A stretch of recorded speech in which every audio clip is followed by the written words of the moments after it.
Good morning, colleagues. My name is Thabang Bogopa. I am honored to be the program director for the day. Just allow me to request 2 minutes just for all the speakers to be here and all our guests to be here. Then we can start the program. Thank you so much.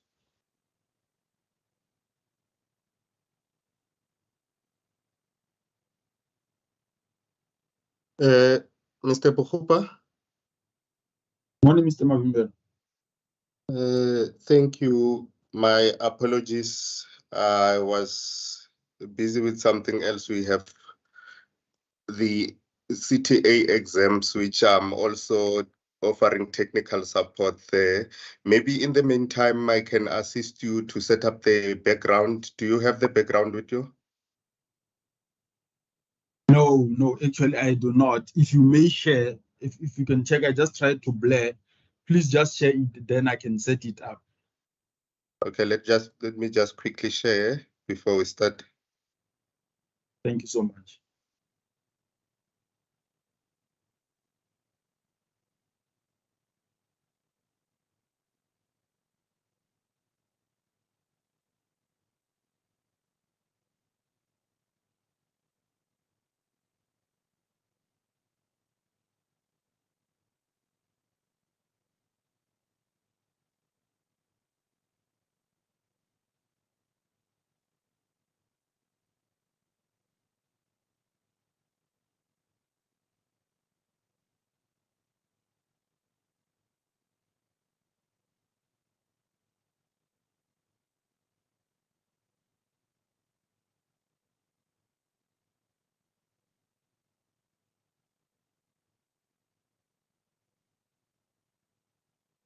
I've just sent it to you. Once you've received it, you can save it on your desktop, then we can take it from there.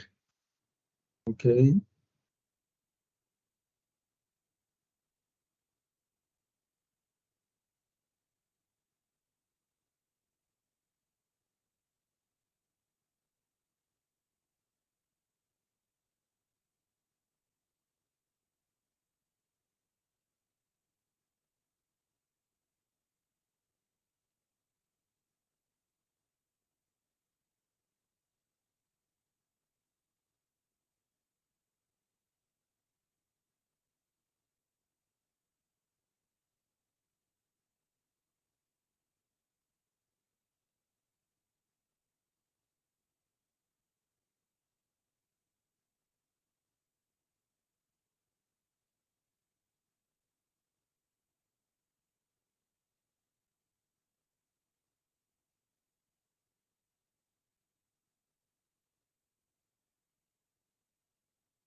Okay. Okay, thank you. Does it appear Yes, everything is right well. on the I side? think we can start. Let me just check. I know Dr. Mahaha apologized that he will join us in 15 minutes time, 15 to 20 minutes.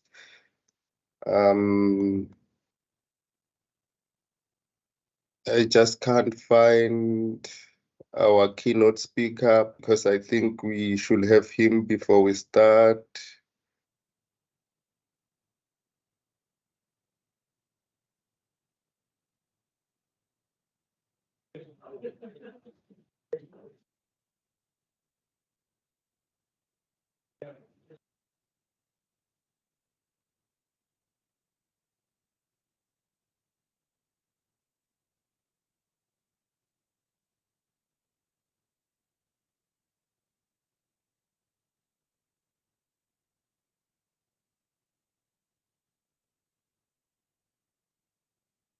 Just give me a minute so that I check with Dr. Mahach.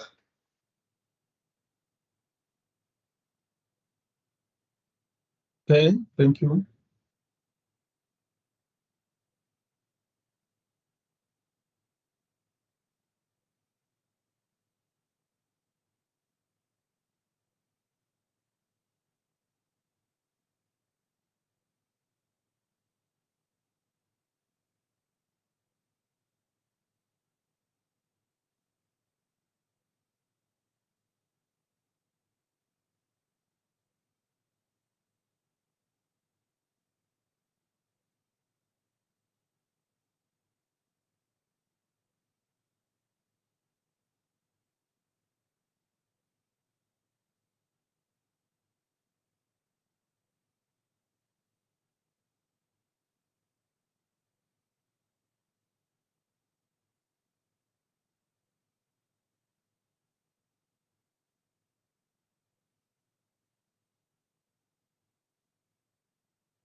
Good morning, colleagues. While we are setting up and waiting for our keynote speaker, can I just get a confirmation from a representative of the Student Representative Council?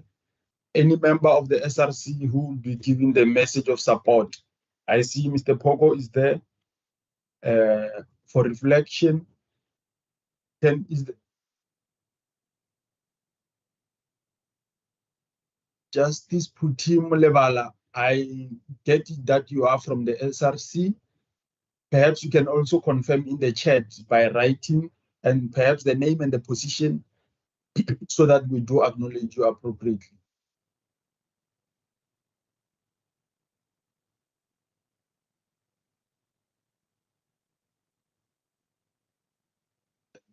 Ms. Mafo. Mr. Vukupa, I think we should start. I'll keep on trying Prof. Makonye so that we do not delay the program. Okay, by now, do we have a confirmation as to the name for the SRC person? I see Justice Molevala raised the hand here. I just wanted to get a confirmation because it will be our second speaker. I see our third speaker, Millicent Maforo, is here. Will introduce our guest. I just want to check, is our SRC person here so that we flow with the program once we start?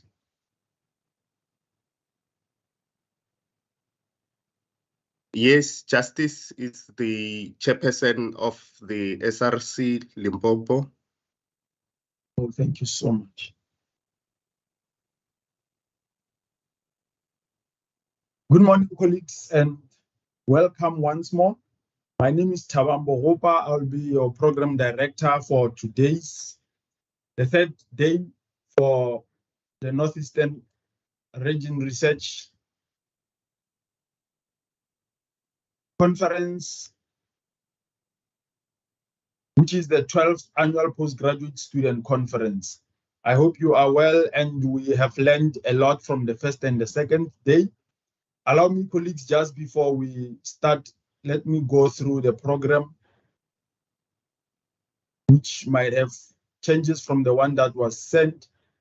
We are going to have the first item, which is day one reflection by the acting regional office coordinator for Makado office, Mr. B. Pogo. And then we're going to have a message of support by the chairperson of the SRC in Limpopo, Mr. Justice Molebala. And then we're going to have an introduction of our keynote speaker, which will be done by May Millicent Maforo, our regional academic coordinator, Nelspruit RSC. And then we're going to have a keynote address by Prof. Judah Makonye from the University of Witwatersrand. And then we're then going to allow questions and answers. That will be our first part of today's program, and then we'll thereafter move to the presentation of papers. Without further ado, colleagues, let me welcome Mr. B. Pogo, the acting regional office coordinator for Makado office, to give us a reflection of day one. Over to you, Date Pogo. Good morning, colleagues. Good morning, sir. My work is simple. It's simply to give a reflection on what transpired on day two. One. Over to you. That we started the day with our keynote speaker, Prof. Gumbo. Prof. Gumbo is the giant in academic sphere with a lot of accolades on his side, with more than 100 journals, 18 doctoral supervision experience and 18 masters, or he has produced 18 doctoral and 18 masters students. Prof. Gumbo echoed wise words in line with conference theme that the world is constantly changing as people, as students, we have the responsibility to change and adapt to the changes that happens in our environments. Prof. Gumbo also shared with us that we should be mindful as students of research or as students that a master's degree and a doctoral degree is only a means to an end. There is a lot we can contribute to in different fields, in different domains, or in our domains of studies, apart from or post graduations of master's degree and doctoral degree. We also have learned that in this institution, our SRC members are really graduating. We have seen that in the past. And we were blessed by the presence of Noguthula, the former Mpumalanga SRC, Noguthula Matonzi, who reminded us and tried to inspire us as students to believe in ourselves and try to trust in the process, or trust in the process. Believe in ourselves and trust the process. We also had 2 researchers among all other presenters who presented. I may not mention all of them, but I would like to single out among others, the 2 presenters who conducted research in African indigenous knowledge systems. In this category, we had Mr. Kabelo Makhalaboni and Matlogonolo Mashile. Mr. Makhalaboni conducted a research on plant known as okra, which is found in Limpopo area, in areas like in Mopani and Vembe districts, in which the plant, in his studies, he was merely focusing on finding solutions to the challenge. What was that? I think to reduce glucose in what was that? The impact of glucose. What did it? Apologies, colleagues, just a minute. Mr. Makhalaboni.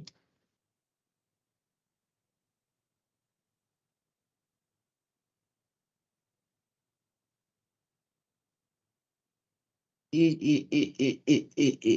are my notes? Yes, he researched on the topic that related to diabetic type 2 patients, on type 2 patients, diabetic. So they explored the okra plant from this province, which at the end they found that in their findings they found it being positive in promoting the increase of glucose in diabetic patients. And we also had Mr. Mashile, whom his focus was more on the initiation and the disruption that initiations cause in schools in areas of Mpumalanga, which the 2 focus areas were very much interesting, because these are the things that all of us we encounter. We live near these environments on our daily basis. This is our experiences, as he reflected on his experience from his schooling days.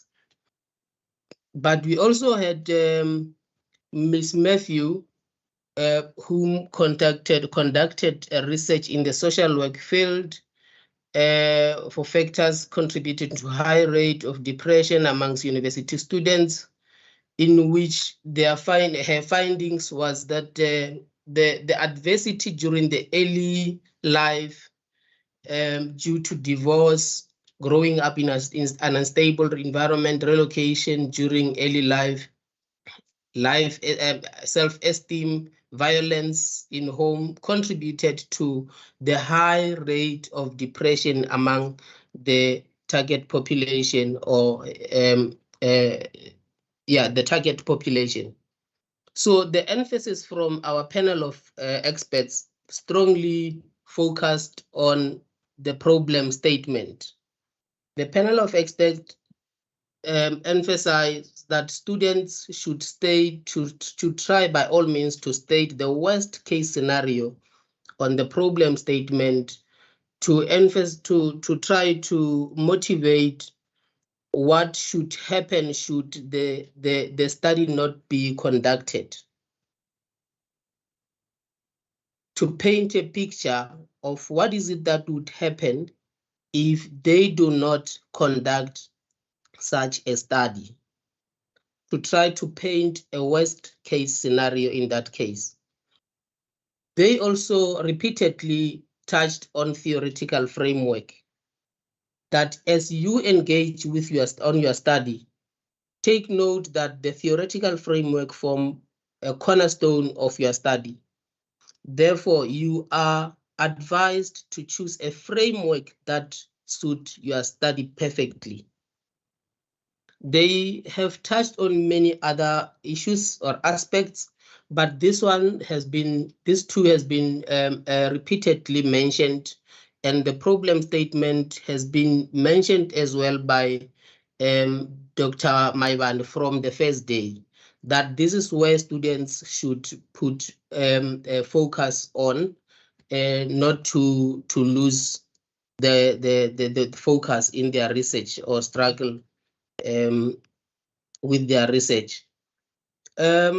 We also had other presenters whom we have learned a lot from, but unfortunately, because of time, we cannot dwell much on everything. In a nutshell, this is exactly what transpired on day 2.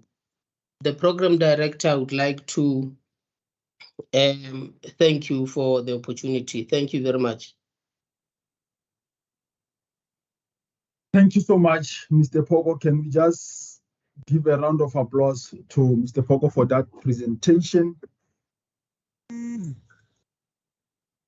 We thank you so much.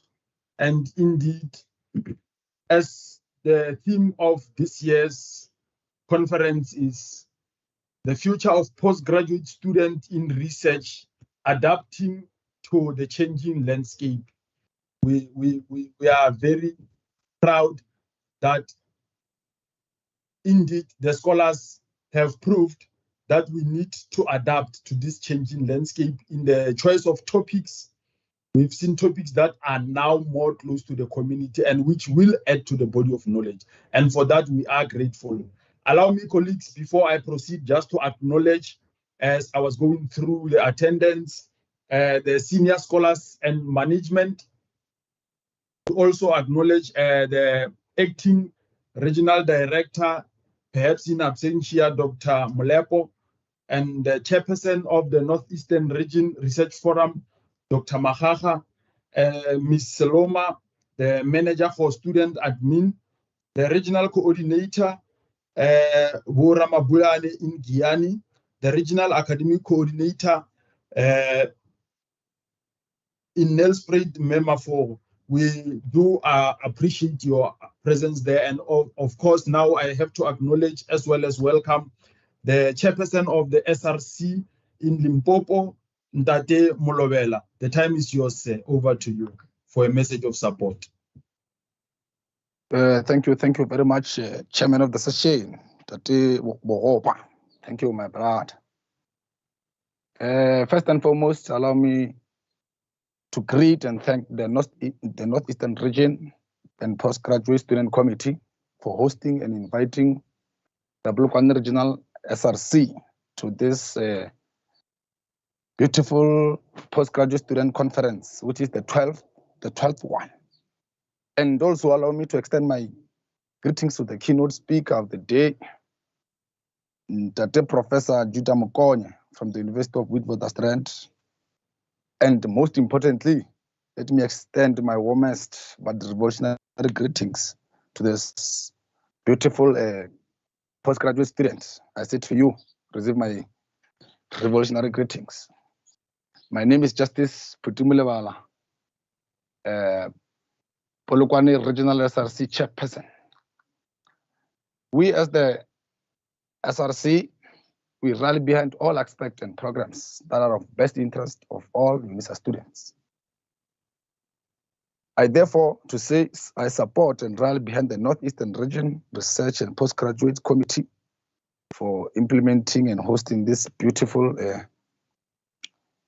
postgraduate conference, because we know it is clear and very, very, very, very transparent that the future of our postgraduate students lie in the hands of all stakeholders of the university.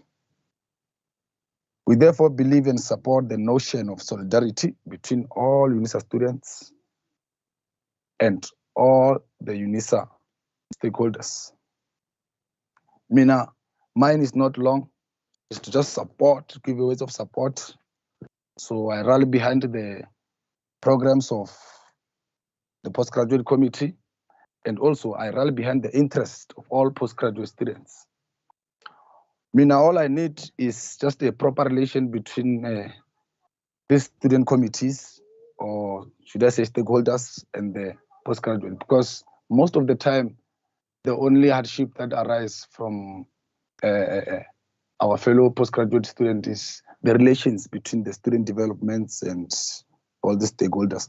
We at sometimes previously we had it rough to just have proper communications somewhat with other stakeholders. Not to say they are not progressive, but the problem is most of the time with our postgraduate students. They tend not to understand, or they have a right to have access to these developments, stakeholders. So I cannot be long. I'm just supporting all the good work that this postgraduate student committee is doing. I rally behind the conference and all other members of the SRC. They said I must just come and on their behalf give a word of support to students to say we are with you. The offices are open of SRC to bridge a gap between the stakeholders and the progressive interest of you as the students. Thank you, Chairman. A warm round of applause to the chairperson of the SRC for having given us that round of warm message of support, but then also for you not being too political. You know, we appreciate it when we invite people and they are not too political. They understand the task at hand and they do not disrupt. We respect that gesture. Perhaps let me just, before I move to the next person, mention that it is through this Northeastern Region Research Conferences that some of us had to grow. We grew a lot. Perhaps for scholars, you must know that DHET as of 2020 and the UNISA policies in 2023, it is now mandatory for masters and doctoral students to publish their work. For masters, you'll be expected to at least have one article published. And please, we encourage more students to exercise their rights and practice through this platform, as well as learning and getting more proper feedback. For some of us who have gone to international different conferences, it is through this conference that we grew. When we go to international, we did not disappoint, and we were at least aware of what to expect. So please unleash the budget, Chairperson, to assist more postgraduate students to attend even other conferences, because we need more UNISA students to be seen in conferences. We need more students to go and defend their work, their doctoral work in other conferences, which needs money. So we hope that you'll be working with us in terms of supporting the students in other formations. Thank you so much. We are now moving to the introduction of the speaker, which will be rendered by Ms. M. Maforo, the Regional Academic Coordinator for the Nelspruit RSC. Thank you so much. Over to you, Ms. Maforo.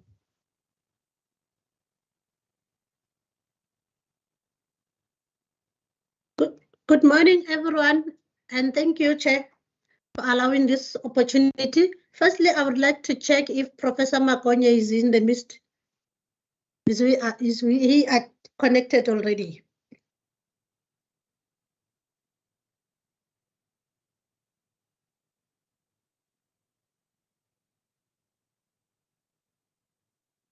It seems like Professor Makonya is not connected yet.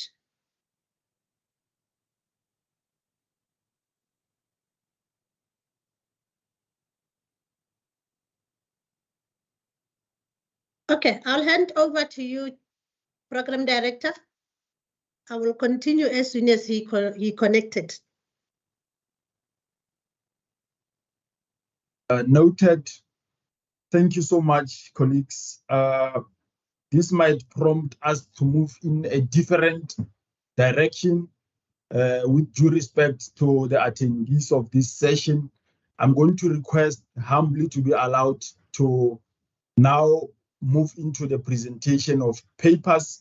And as soon as we do have confirmation that our keynote address or our keynote speaker, Prof. Makonya, is here, then we will have to pause and move into the keynote, meaning that the keynote address will come in between the presentation of papers.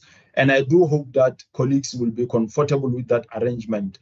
Without further ado, colleagues, allow me to welcome Afale Kisi Gelata and with an MSc, Kedir Jamal with a PhD, and Bayan Ahmed with being an associate professor, who will be presenting the economic efficiency of maize production, being the case of smallholder farmer in Lalo Asabi, Woreda, Oromia National Regional State in Ethiopia. I will allow 1 minute for them just to get ready because they were not ready for this presentation now, but I did see some of the presenters are in attendance. We'll now move to their paper, which is a very interesting paper. Over to you, Gelata, Jamal, and Prof. Ahmed. Technical team, you may assist in hosting their presentation.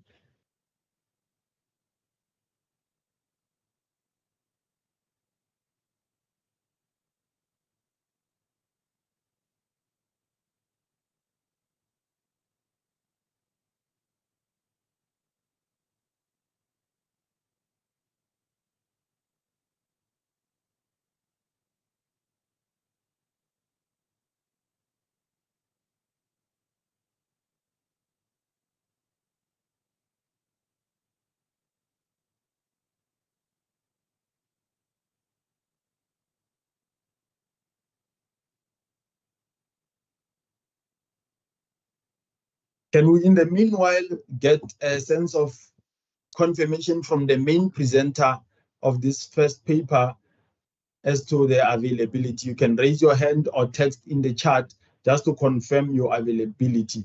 And we do sincerely apologize for that inconvenience. Kafale Gelata, Kedir Jamal, and Bea Ahmed, the prof. If any of the presenters, the main presenter I think will be Kafale Gelata, can you just give us a confirmation of your availability so that the technical team may host your presentation?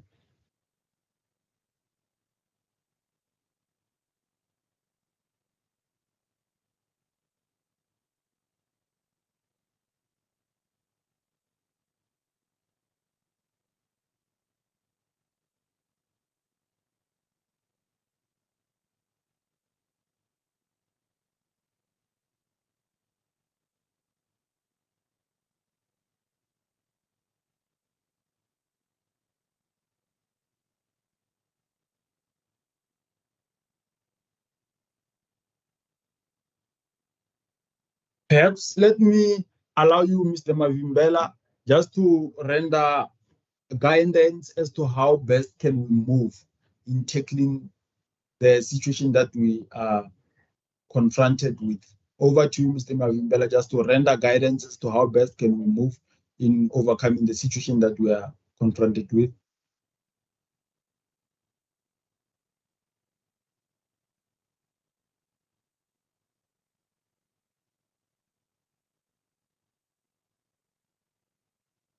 Chair,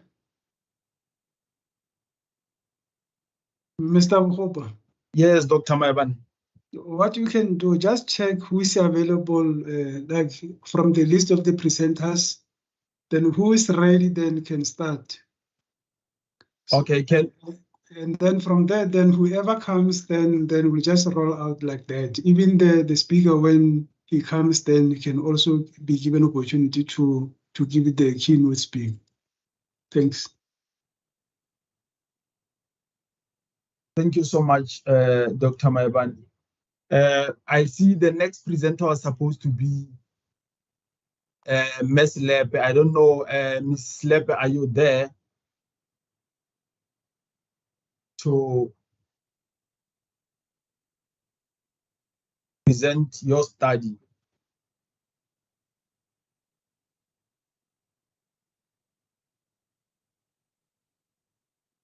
Colleagues, let us take advantage of being the first presenter, because the turf would still be uncharted. You are going to have the opportunity to set the standard and the tone for the day. So feel confident to just make yourself available and share your studies. May Mahabos Lepe, PhD in education, are you available? It can be through raising your hand just to express availability. Also, Mr. Philippine Lebrang Ledwaba, if you are available for your PhD in agriculture, if you are available, kindly just indicate so that the technical team can host your presentation.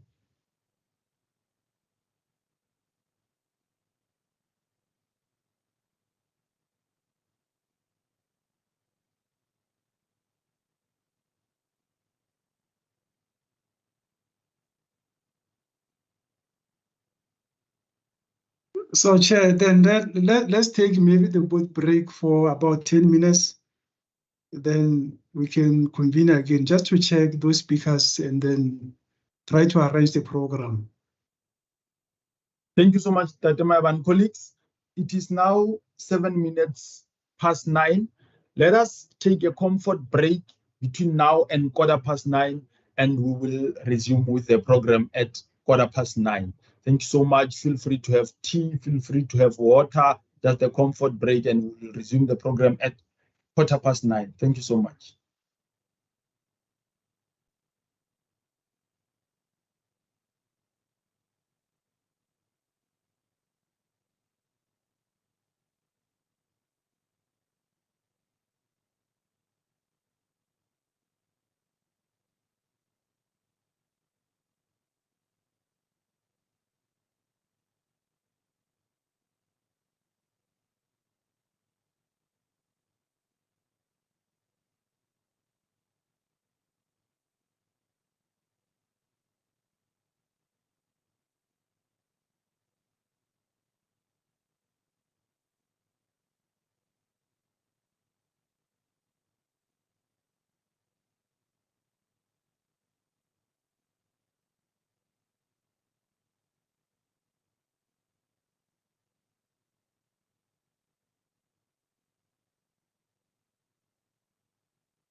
Yes. Yes.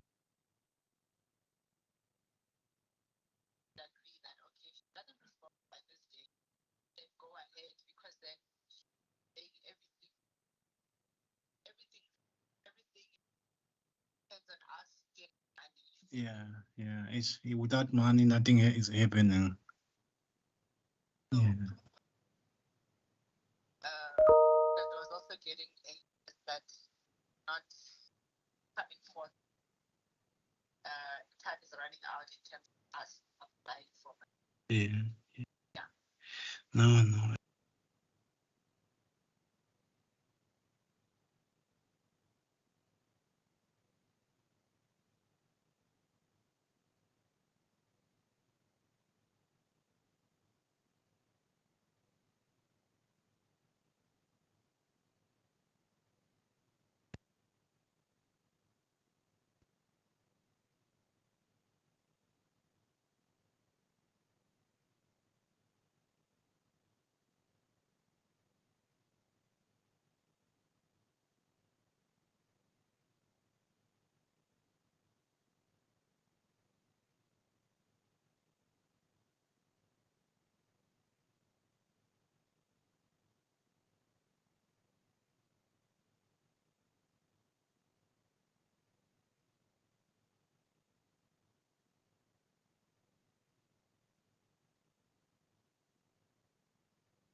Colleagues, we are still on a comfort break. I see a message that they cannot hear anything.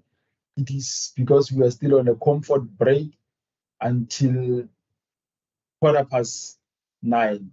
We literally have 2 minutes left for us to resume. What we've requested once more is that the presenters who are available for the day kindly just confirm so that we do prioritize you. That is the announcement that is there. Those who are scheduled to present, kindly just confirm in the chat or by raising your hand so that we can schedule you first to present while waiting for the keynote speaker and other speakers. Colleagues, we do understand that there might be technical glitches due to technology. However, we request and encourage those who are present just to be confident and make themselves available. Thank you so much. Just check with Mabatu Mutapes whether she's ready, because I can see she's on the platform. Just check with her, and if she's ready, then as soon as we resume, then she can start.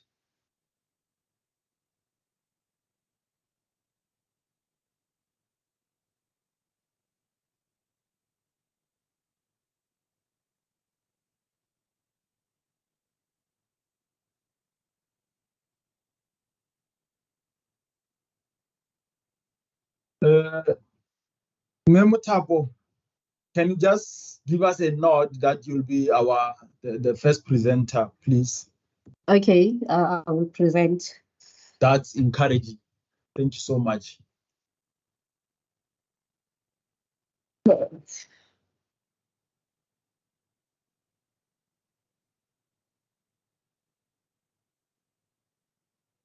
Colleagues, welcome to the Northeastern Region Research Conference.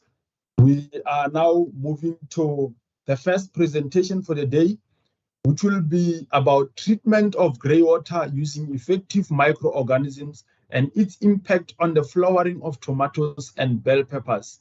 A case of home gardening in rural Limpopo province, South Africa, which will be presented by Ms. Mabatu Mutapo for PhD in geography. Over to you, Ms. Mutapo.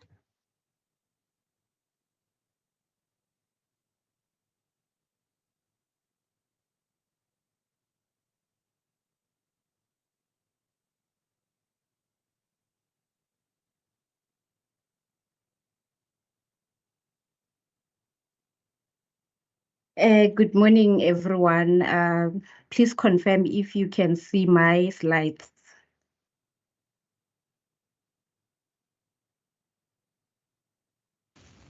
Hello? Yes, we can clear, see visible, your slide. and audible. Okay. Good morning once again. I'm Ms. Mabatu Motapo. I'm a PhD candidate in the Department of Geography.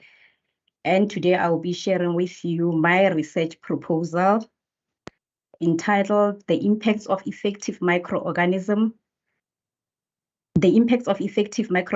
Treated Greywater on the Flowering of Tomatoes and Bell Peppers.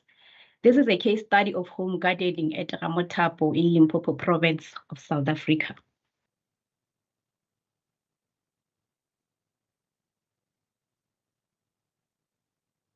Okay. Water scarcity is one of the biggest socio-economic affecting almost each and every one of us. Every day on the radio, we hear about how Johannesburg is affected by the water shortage, how Limpopo is affected by water shortages. And it's not only in South Africa, globally about 1.6 billion world population lived in water-scarce region. This number is expected to rise to 3 billion people in 2025. The most areas or the most regions that are more likely to be affected by the water shortage is the northeastern region, the North African region, and the Sub-Saharan African region, and South Africa. South Africa is characterized by this arid to semi-arid climatic condition. It receives a rainfall of about 500 milliliters per year. The water is unevenly distributed across the provinces. The water shortages in South Africa is caused by population increase. As the population increased, the more the pressure is being put on the water. It is also affected by the change in climate. As the temperature rises, it causes a decrease in the amount of water that we have. Also, the pollution. As our water resources become polluted, the more we have less water. This is just some of the few examples that contribute to water shortages in South Africa. But the main reason for poor water shortages in South Africa is poor infrastructural management and corruption. Therefore, agricultural water is becoming scarce and more expensive. In Limpopo provinces, fresh water for domestic consumption, which is water for drinking, for bathing, is often used to irrigate garden. And therefore, it put a lot of strain on the available fresh water, the available little fresh water that we have. This call for a need to investigate and invest in alternative water management practices.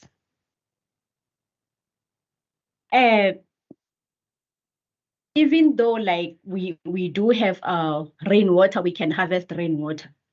However, we cannot rely on rainwater because we have erratic rainfall. The rainfall is unreliable. Someone may say, why not use seawater? The desalination processes are energy consuming and are more expensive, and they can also lead to more of environmental problems. Someone may say, why not use then groundwater? Because my study is based in a rural area, extracting groundwater can be more expensive and it needs a lot of tools. So then I'm saying, sorry. Then we can use grey water as a solution for irrigation of vegetable crops in our household garden. This is a water that is generated from each and every household, coming from the kitchen, from the bathroom, and from the laundry. Each and every person in a household can contribute to 15 to 20 liters of grey water in a household that has a water supply. And if we use this grey water to irrigate our vegetable crops, we can actually save 30% of household potable water. This water contains micronutrients such as nitrogen, phosphorus, and potassium. Therefore, it can, if we use it for irrigation, it can improve our vegetation growth and increase production, and then reduce poverty in rural areas.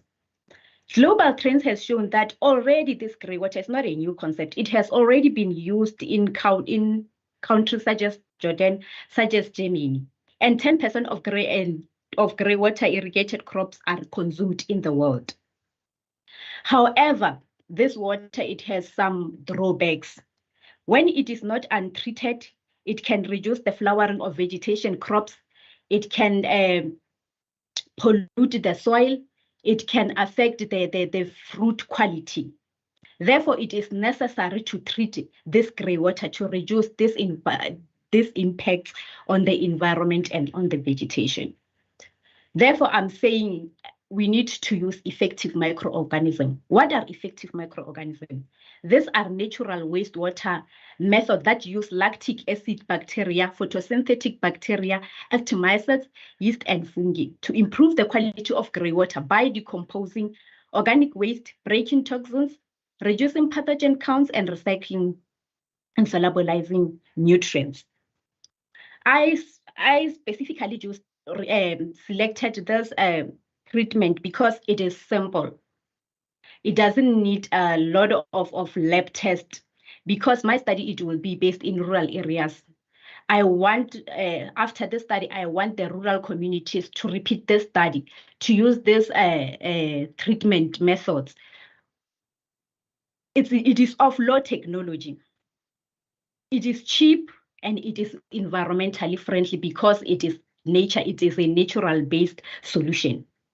Studies had shown that when effective microorganisms are used to treat grey water, they can reduce the physical pollutants such as the odor, the total solid, the grease, and then the oil to permissible countries' regulation guidelines for regulation. What you need to know is that in South Africa, we have laws governing or pertaining to the management of wastewater, but we do not have those ones that specifically looking at grey water, which is the water coming from our household, from bathroom, from laundry, and from the kitchen. So studies has shown that RODA has developed some of the guidelines for grey water use in irrigation for small scale farming. Studies has also shown that effective microorganism is also not a new concept. It has been used in Malaysia, in Netherlands, and Costa Rica, and it has been successfully used to treat grey water for unrestricted water use, such as for car washing, for flushing of the toilet, for irrigation of vegetable crops, for dust control, and for fire control. Coming to my research problem. While it is widely accepted that a effective microorganism treated grey water can improve,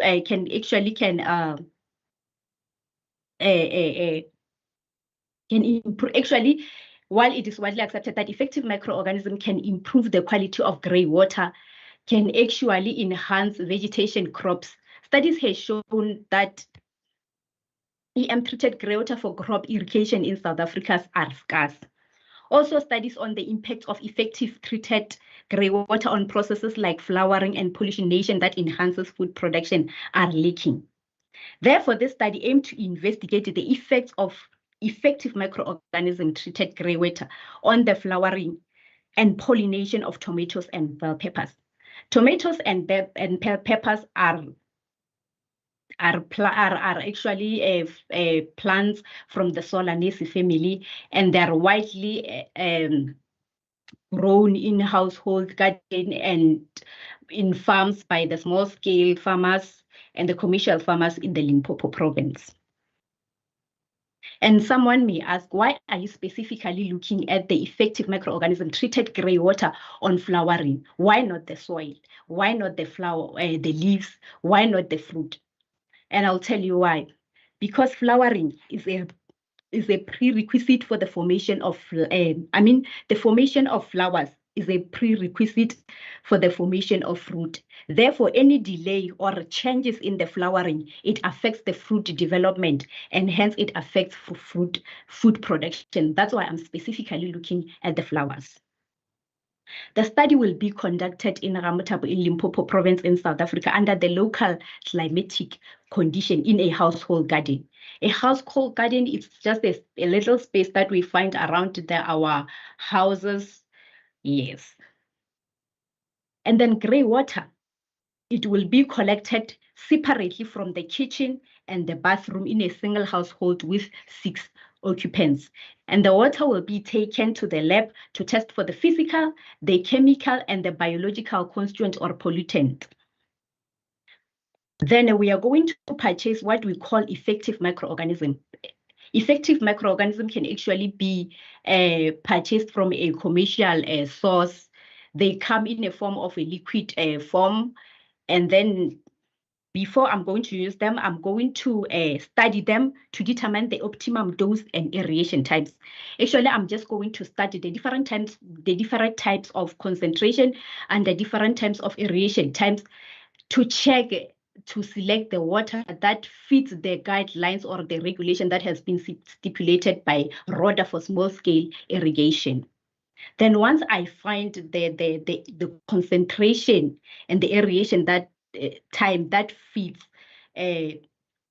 for this guidelines, I'm going to use the water. I'm going to use the water for the irrigation of my for my vegetation crops. The physical, the chemical and microbial water quality parameters will be measured. This is just the pH of the water, the total solids, the oxygen, okay.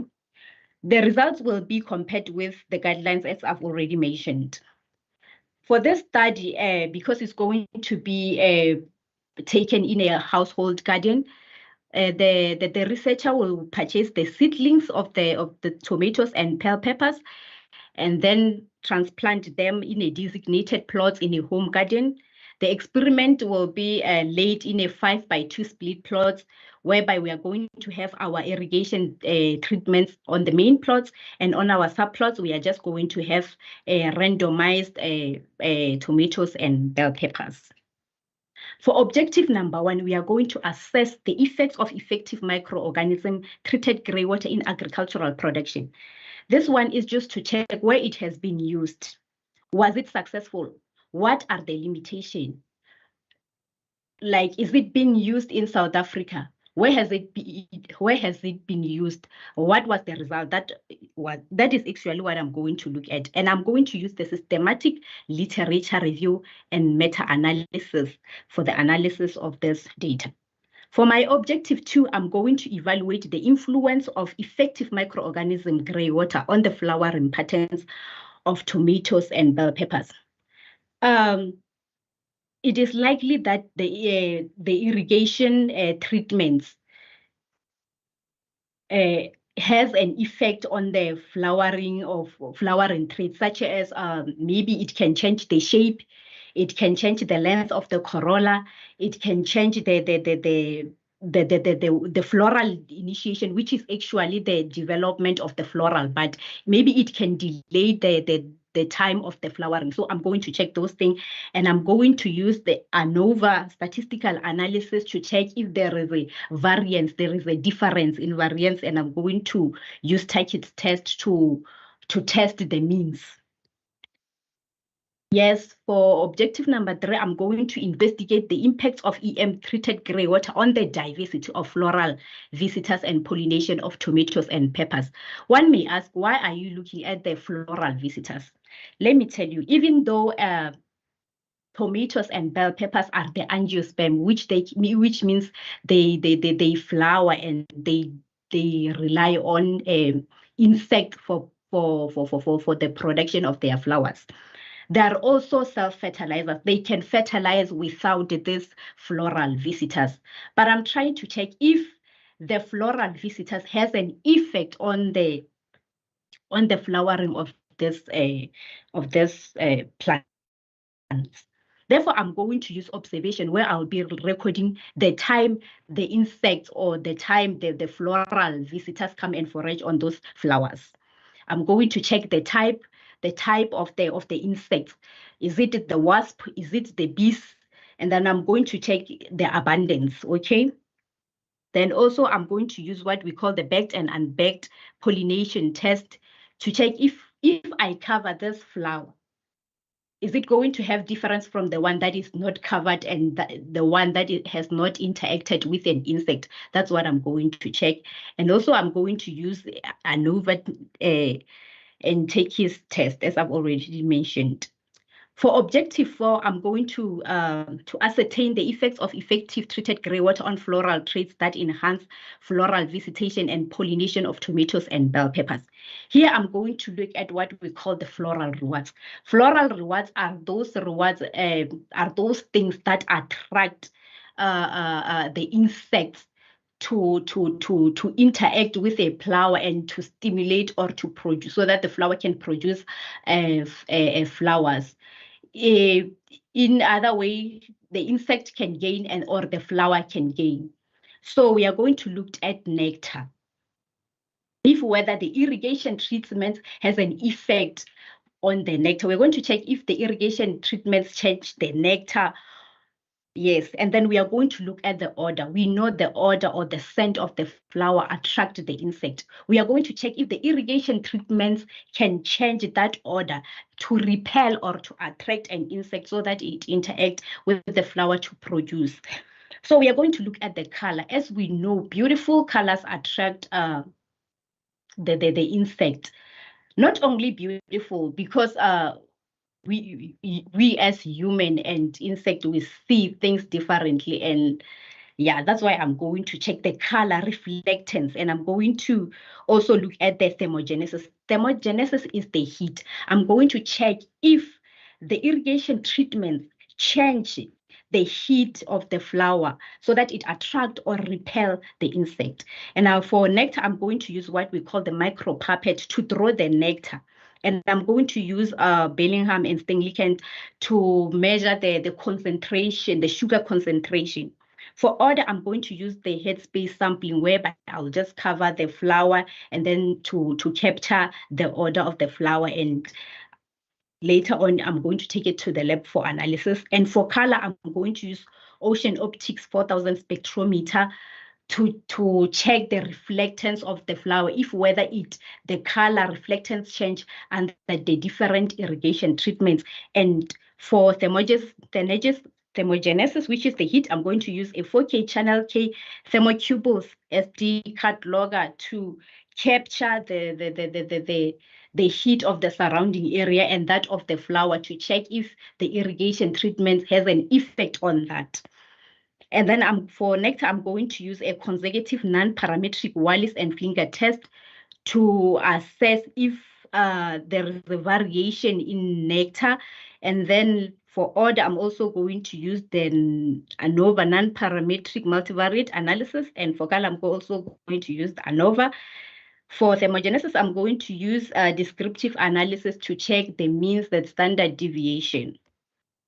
This study is of scientific value because it's going to contribute academically by generating a body of knowledge on the use of effective microorganism-treated grey water on the irrigation of vegetable crops in a home garden. It is also going to provide understanding on the impacts of effective microorganism treated grey water on the flowering of vegetable crops. Secondly, it's going to add a value to the community in such a way that I will be able to capacitate garden farmers so that they can approach water shortage and improve rural food security, which is currently under threat.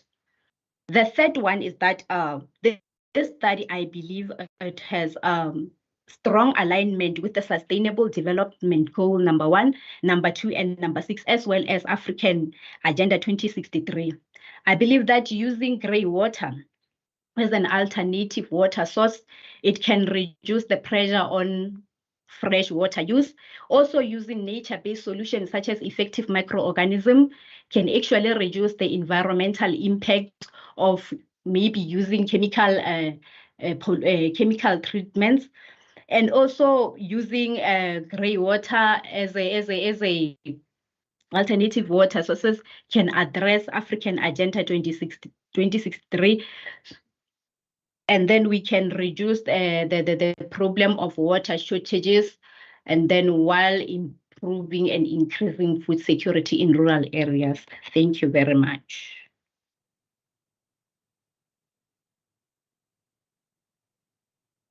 Okay, thank you for your time.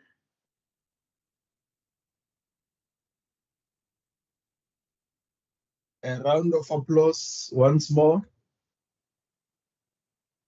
And a very impactful study. I will now be allowing hands. Perhaps I'll start by hands from the floor, and then it will be concluded by our panelists. I see Dr. Maibani is here, and I see Dr. Molepo is also here, as well as other senior scholars. Thank you so much. I will be noticing the hands. I see the first one from Dauda, and then the second one is from Dr. Maibani. In that order, colleagues, over to you.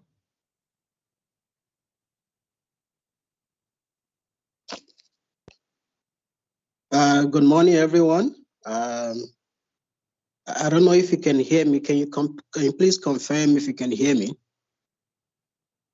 Yes, you are audible, sir. Hello. Oh, okay, brilliant. I'd like to thank the presenter, Ms. Mutapo. This is a very wonderful study that you've presented. And I understand that you said you are still at proposal stage.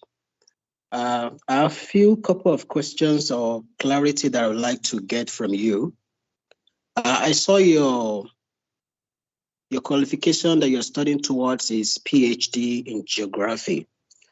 Could you please tell us what is the correlation between geography as a qualification and your study? Because in my view, your study is tilted towards bioremediation with the use of microbes to clean the gray water. That is the first question. And the second question is also about the microbes. Which microorganisms do you want to use to be specific? I understand that you say you're going to purchase the microbes in form of liquid. What is the name of those microbes to be specific so that we can know that these microbes, organisms have been used before in this type of study? And so the question that I wanted to ask before was, are you going to culture these microbes by yourself, or are you located elsewhere?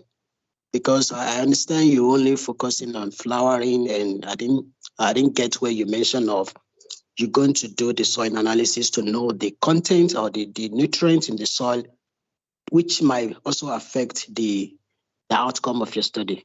I thank you. Okay, thank you, Mr. Dauda. I think your first question was the link between my study and geography. Geography, it's a broad study.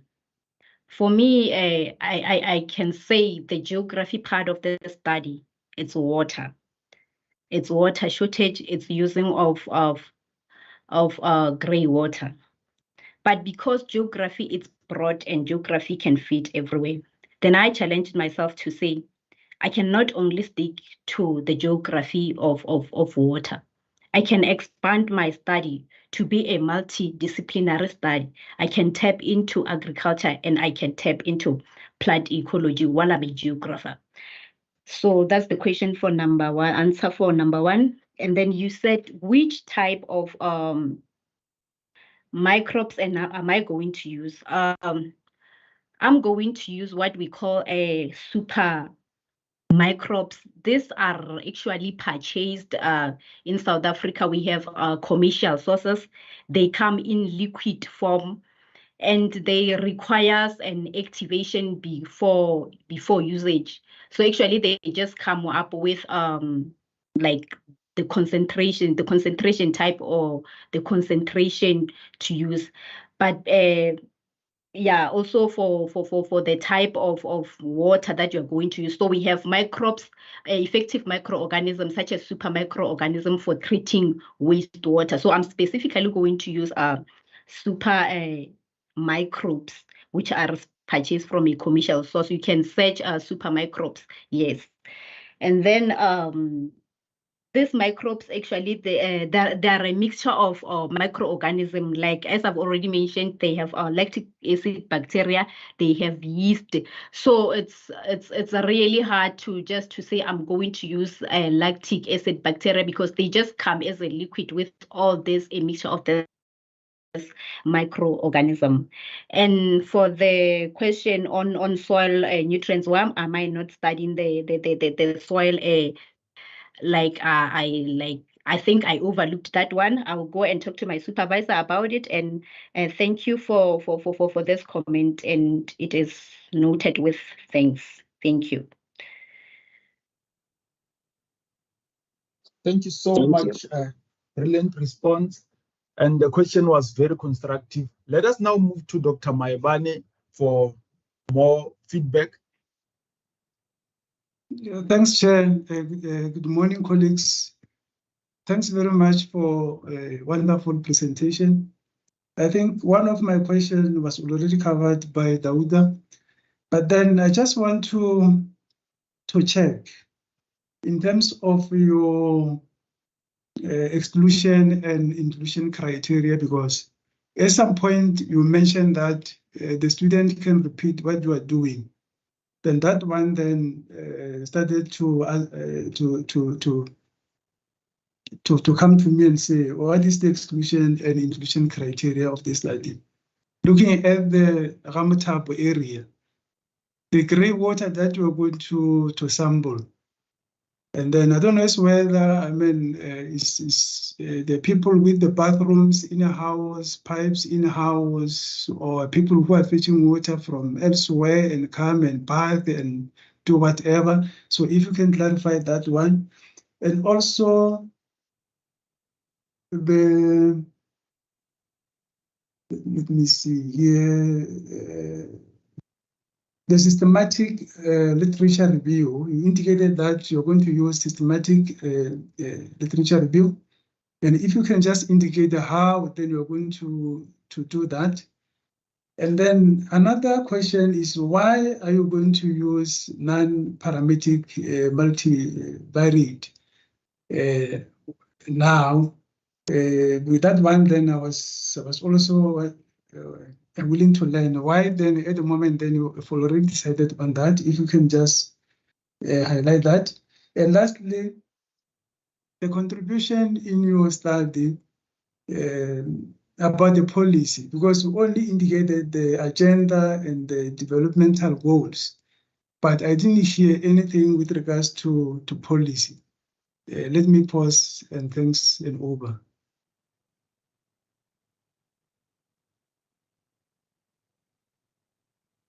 Okay, thank you.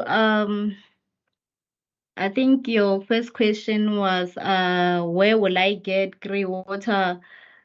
Okay, let me just explain this.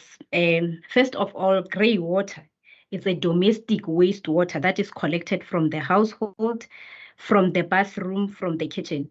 And because I'm collecting a study in a rural area in Ramotabo, it's actually where I stay. We don't have what we call a water management system such as storage system. So we usually bath. After bathing, we discuss our water in our yard. And the accumulation of that water in one area can just cause, the smell, and it can just cause waterborne diseases. So I'm going to, instead of discharging that water, I'm just going to pull that water into 2 separate packets to say, you know what, I'm going to test the kitchen water, and then I'm going to test the bathroom water.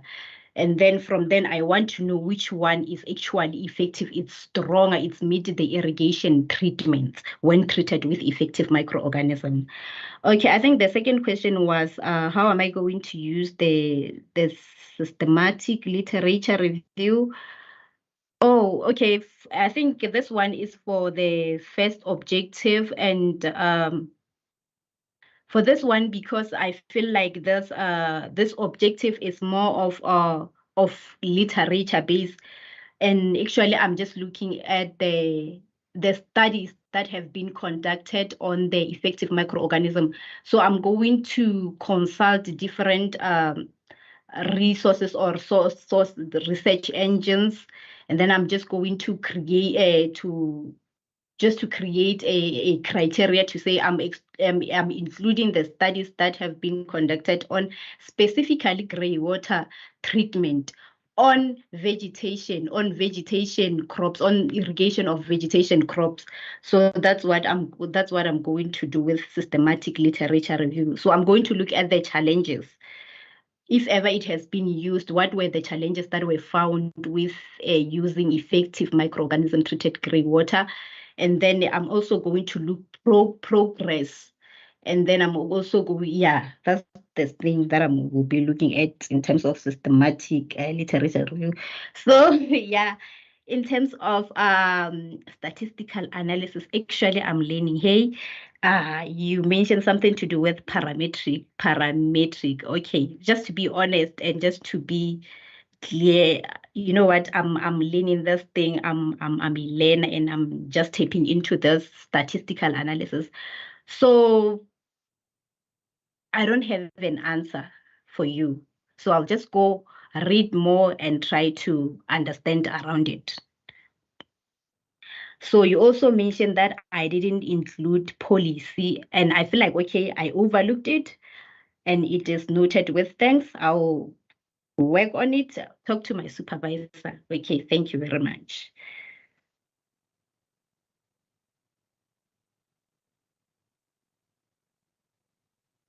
Brilliant presentation there by Ms. Motapo. Can we give her a round of applause? The loves, the likes, and the thumbs up. Thank you so much, colleagues. Now having more courage, because I see we still have input from Tumelo Maban. Let us allow you an opportunity, please.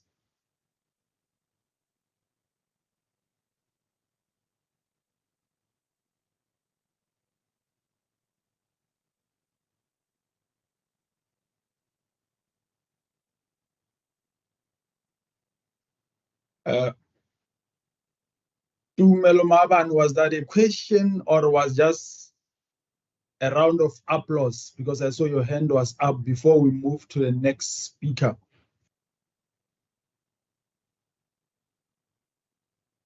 Colleagues, I want to propose that we move to the next speaker.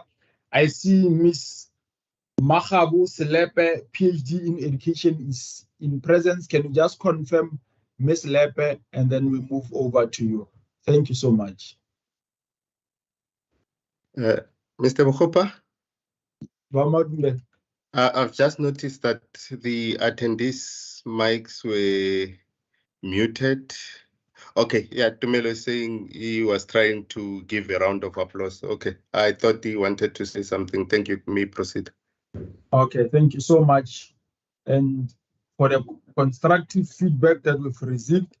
Colleagues, let us now move to a presentation by Me Makhabu Selepe, which focuses on using Africanized play-based pedagogy in the online teaching of mental mathematics to foundation phase learners.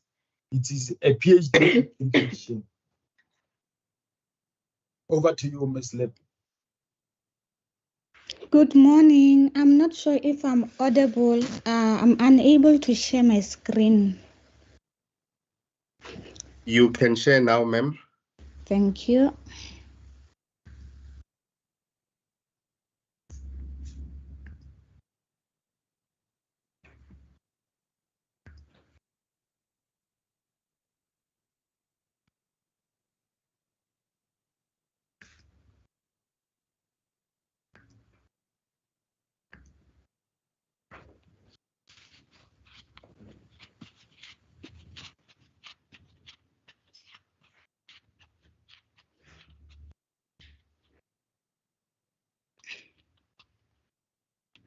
Are you able to see my screen?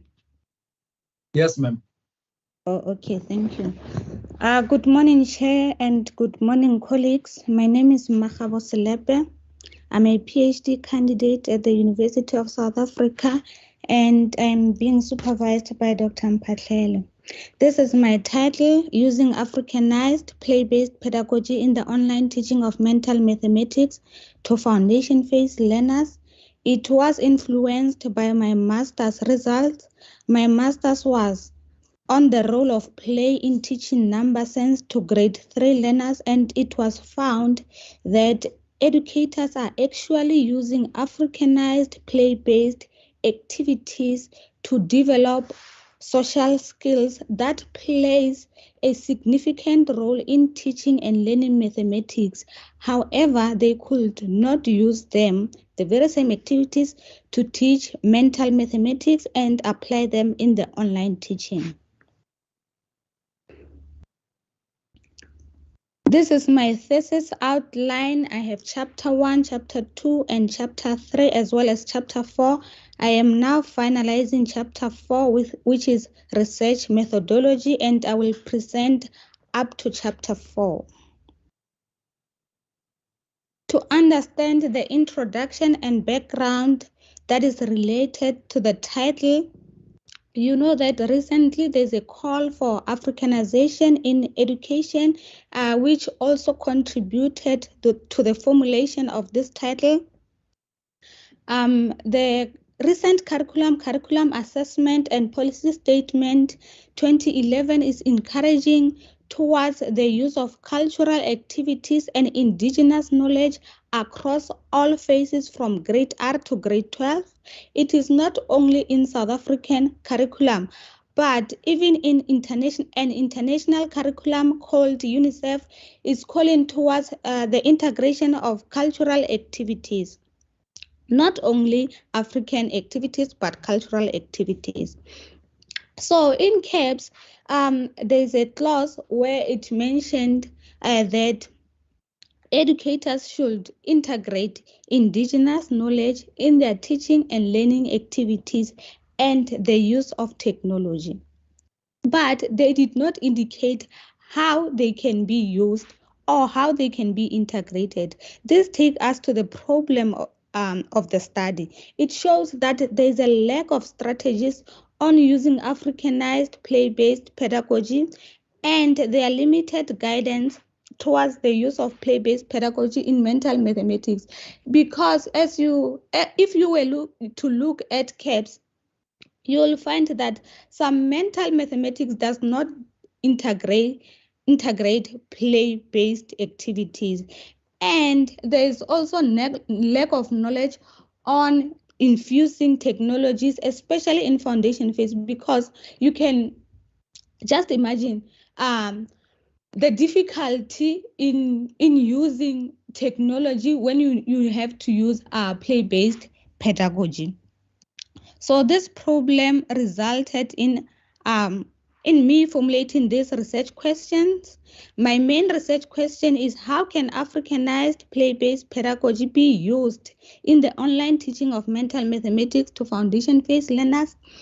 And what role does Africanized play-based pedagogy in the online teaching play to teach mental mathematics to foundation phase learners? What are suitable African play-based activities in the online teaching of mental mathematics to foundation phase learners? What legislative framework guides educators when using Africanized play-based pedagogy in the foundation phase? Lastly, what strategies do educators use to support learners when using Africanized play-based pedagogy in the online teaching of mental mathematics? So I formulated this aim and objectives that are linking with the research question. So my aim is to explore the use of Africanized play-based pedagogy in the online teaching of mental mathematics to foundation phase learners. The objectives are to understand the role of Africanized play-based pedagogy in the online teaching of mental mathematics to foundation phase learners, to identify suitable African play-based activities in the online teaching of mental mathematics to foundation phase learners, to describe the legislative frameworks guiding educators when using Africanized play-based pedagogy in the foundation phase, to investigate the strategies that educators use to support learners when using Africanized play-based pedagogy in the online teaching of mental mathematics to foundation phase learners. My theoretical framework focused on two theories, namely ethnomathematic theory and Vygotsky's socio-cultural learning theory. Ethnomathematics argues towards an integration of cultural activities because it influences teaching and learning mathematics, while Vygotsky's socio-cultural theory assumes that when learners engage in play activities that incorporate social skills and culture, they develop holistic development. He further encourages educators to use mental tools like online teaching to develop learners' problem-solving skills. So in actual sense, these two theories argues towards the development of problem-solving skills to young learners. So I included two theories because the first theory is looking towards the use of play-based pedagogy, while the second theory lacks mathematics, so they complement each other. The literature review, I used a systematic literature reviews, so I used the theme that align with the research question. My first theme is Africanized play-based pedagogy in the online teaching of mental mathematics to foundation phase learners. Here is whereby I looked at the empirical studies that were conducted from developed countries and African countries, as well as Limpopo province and South Africa as a whole. And I looked at the role of play, at the role of Africanized play-based pedagogy in the online teaching of mental mathematics. And here is whereby I found that actually Africanized play-based pedagogy is used to develop problem-solving skills to teach learners mathematics.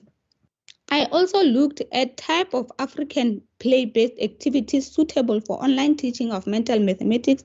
I found that digital games that incorporate culture can be used to teach learners mathematics.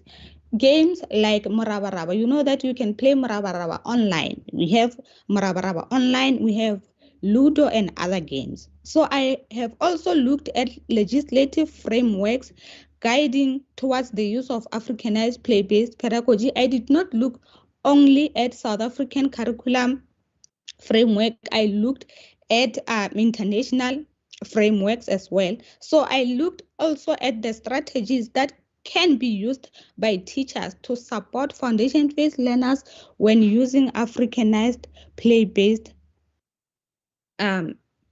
pedagogy for mental mathematics in the foundation phase.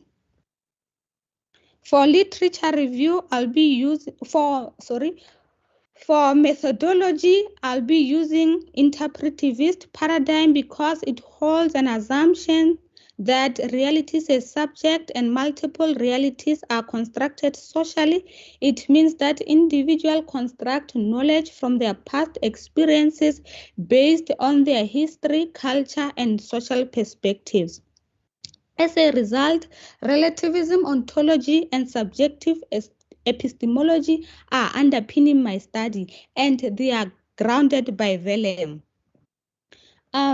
This paradigm was chosen because it links well with the theoretical framework. As I mentioned, that ethnomathematics argues towards the integration of cultural activities in teaching mathematics, while Vygotsky assumes that it is important for learners to engage in play-based activities that incorporate culture and social skills for them to develop holistic development that plays a significant role in teaching and learning mathematics. So they will also be able to develop problem-solving skill if their educators were to use mental tools like online teaching. Just like other interpretivist researchers, I will interpret participants' lived experiences to understand the phenomenon under the study. Because interpretivist paradigm uses hermeneutic methodology, it means it requires qualitative data. For that reason, I will use qualitative research approach. So I will use it to gather in-depth, rich, and detailed data from a social setting. Because a school is a social setting, it means I'll be looking at schools. Guided by qualitative research approach, I'll be using hermeneutic phenomenology research design to explore the use of Africanized play-based pedagogy in the online teaching of mental mathematics to foundation phase learners, because it is usually used by researchers who wants to explore issues in order to understand the phenomenon under the study. Colleagues, by hermeneutic phenomenology, I mean the interpretation of participants' experiences in order to understand the phenomenon under the study. So by interpreting the participants' lived experiences, they will help me to answer the study's research questions. So in my chapter, which is chapter 4, I have included reflexivity. By reflexivity, I mean bracketing down researchers' experiences, because I was working as a foundation phase educator teaching mathematics, and I am now working as a lecturer teaching student mathematics in the foundation phase. So I will allow emerging ideas from the participant, and I will interpret them through hermeneutic circle.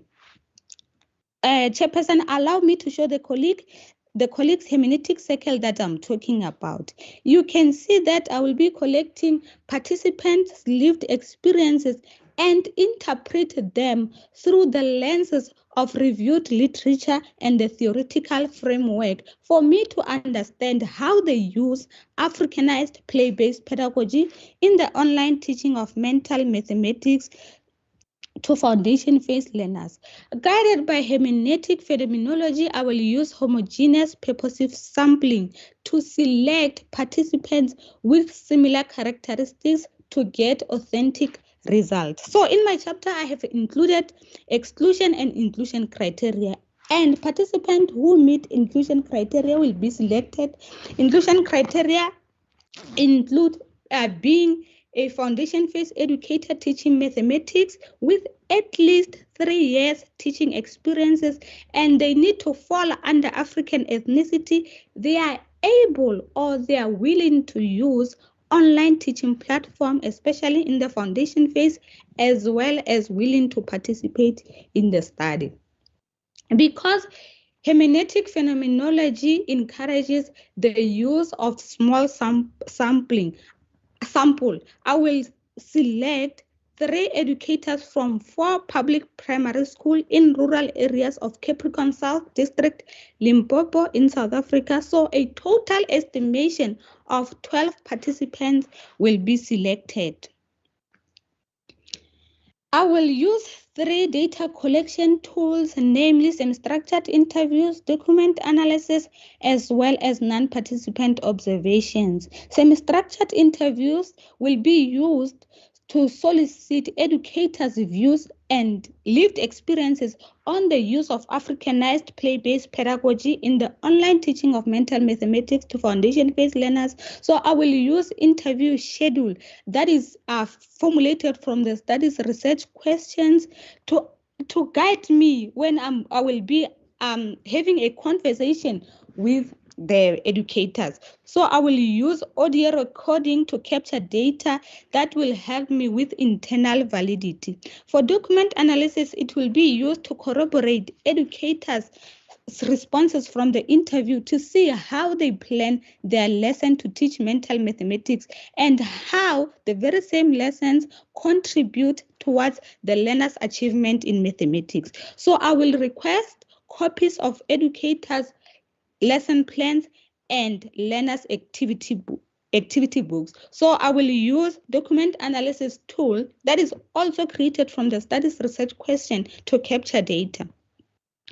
Lastly, non-participant observation will be used to triangulate data from interviews and document analysis to verify the consistency of planned lesson and what they actually said during the interviews.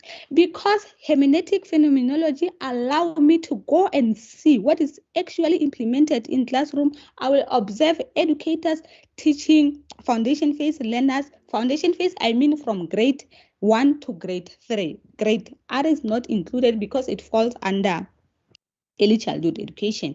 So I will see how problem solving skills are developed. I will also use observation schedule to gather data. Observation schedule is also created from the studies research questions. Before data analysis, I will have to prepare my data for further analysis. I will take audio recording to a professional transcriber to transcribe it into text because qualitative research requires text data. I will use interpretative phenomenological analysis. Colleagues, you can see a link between the chosen paradigm, the approach, the design, and the analysis strategy. So this interpretative phenomenological analysis will be used to explore participants' experiences, keeping in mind the relativism ontology and subjective epistemology. So I will use Envivo software to analyze data. I will first create 3 projects on Envivo. I will name them interview data, document data, and non-participant data. And I will further upload the data on the system. I will firstly code the data using the keywords from the studies research questions. I will create categories on the system, and I will further create themes that will help me to discuss the findings in chapter 5. Colleagues, I have chosen Envivo other than other softwares because it allows phenomenological text, as hermeneutic phenomenology requires phenomenological text to present data. So I will further export visualizations from the software and I will use them to present data in chapter 5. So I will interpret the experiences of participants using the lenses of theoretical framework and the reviewed literature. For measures of trustworthiness, I have explained reflexivity, hermeneutic circle, triangulation. When I mean triangulation, I don't talk only about method triangulation. I'm talking about theory triangulation as well, because as I mentioned, I'll be using ethnomathematics theory as well as Vygotsky's sociocultural theory. And I will also integrate prolonged engagement as well as peer debriefing, member checking, to mention few. And for dependability, I'll be using internal validity, as I mentioned, audio recording and inquiry audit as well. For ethical consideration, I have applied for ethical clearance. So I'll obtain ethical clearance letter from UNISA Ethical Committee and I will follow all the guidelines. And I will also include informed consent for anonymity and confidentiality. I will use pseudonyms to present data and discuss findings. This study, by researching Africanized play-based pedagogy in the online teaching of mental mathematics, might develop educators' professional development, and it will also contribute towards the development of problem-solving skills that are important in mathematical thinking, and learners can use this skill to solve real-life problems. So using online games, for example, can also contribute towards parental involvement when parents are checking the progress of their learners. So the findings will inform educational policies and curriculum development on how to use Africanized play-based pedagogy in the online teaching of mental mathematics to foundation phase learners. So the study will suggest strategies on how to use the Africanized play-based pedagogy in the online teaching of mental mathematics to foundation phase learners. These are some of the references. I thank you.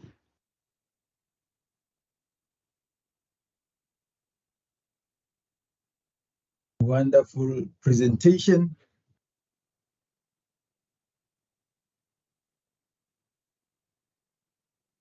By Member Khabuselepe there. Can we encourage and welcome hands from the jury, the attendees, as well as our panelists? Here we do see some hands, and perhaps maybe just for me to have a comment, just to, while waiting for other hands. Mulman, I've seen, oh, it was not a question. I'm a bit worried. I don't see more African scholars being cited there. And for me, it's a worry. Perhaps let me just open my video so that you see the smile on my face. More African scholars in this study, senior scholars. I quickly just went on the internet just to check on this phenomenon of hermeneutic phenomenology. And I found several African senior scholars, some are within our own universities, who have done a lot of work in this context. I expected to see them there. Also, I see you've cited Van Manen, 1990, his first edition of researching lived experience, and this recent one in 2014. But then, nonetheless, that's just what I found very interesting. Now, let me just go to the hands, colleagues. I saw the hand of Dr. Makhaha, and let me view all and get to see who else hand is up. Perhaps in the meanwhile, over to you, Dr. Makhaha. Thank you so much, and welcome. Thank you. Thank you so much, Mr. Chair. And thank you so much, Mrs. Slepe, for a wonderful presentation. We are really overwhelmed. We are really impressed about the presentations that we are seeing or we are receiving in this platform. We can see that the presenters are at a higher level, and even their presentations, they show that these are academics, if not yet academics, but some those who are not yet there, but they are in that space to qualify to be academics. I just want to check with the presenter about the two theories that are used.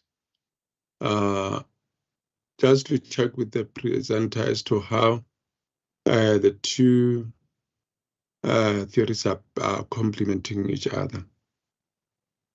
And then even the plan as to how the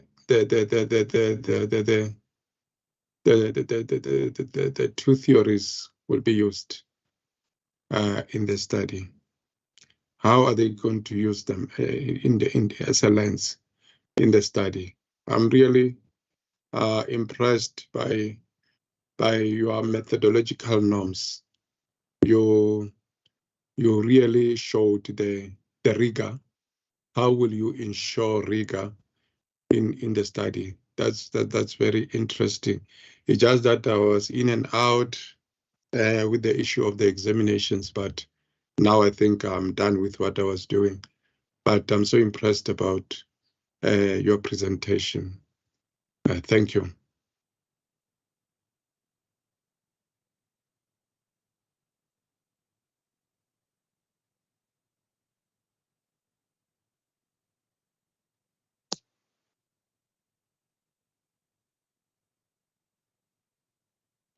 Ms. Lepe, I think it would be fair for you to respond to Dr. Makgakga, then we'll take the next hands. Maybe let me just come in before she can respond. Thanks, Dr. Maivan.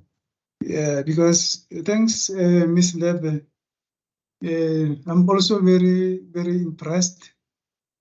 Then if then I were to give a final remarks, I would say accepted with the minor changes. So it means I won't be able to see your, I don't want to see your presentation anymore. It might just go straight to examine to whatever results and the final whatever conclusions. Because what is important and what impressed me so much is because many studies that I saw or that I reviewed, they only end on the subject. They don't even go to the online. Most of them, they just want to find out the Africanized play-based pedagogy in the subject. So your study is from the subject to online. So that one was impressed me because most of the students, they don't go there. They only end on how they can use the Africanized play-based pedagogy to the subjects. Well done to do that. But one question from me, you mentioned that you only targeted 12 participants. So then my question was about the saturations there. So if then you can just clarify that quickly.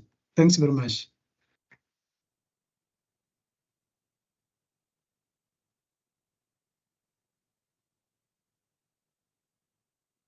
Let us take the last hand from Mr. Oladimeja Dauda, and then we'll allow Ms. Slepe to respond. Thank you. Thank you, Chair. Sorry, I was on hold. I couldn't ask the question the time that I'm supposed to. Thank you, ma'am, for a wonderful presentation. I think the previous person now has said some of the things that I wanted to say. However, I have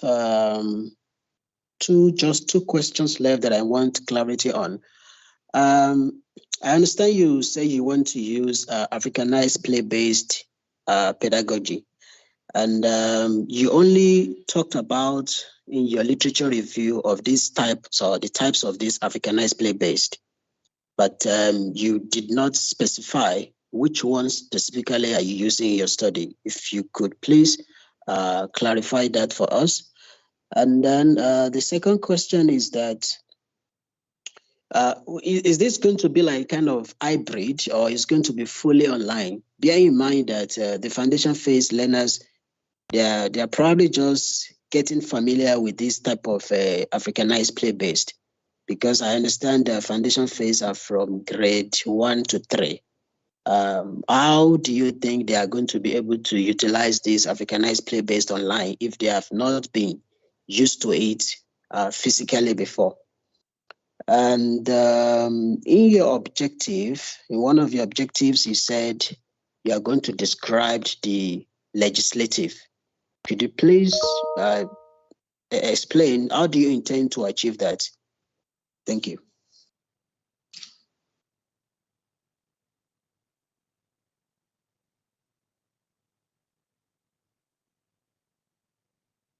Over to you, Ms. Lep. Thank you. I'll start by answering the first questions. When I presented about my theoretical framework, I mentioned that I'll be using ethnomathematics and Vygotsky's sociocultural theory.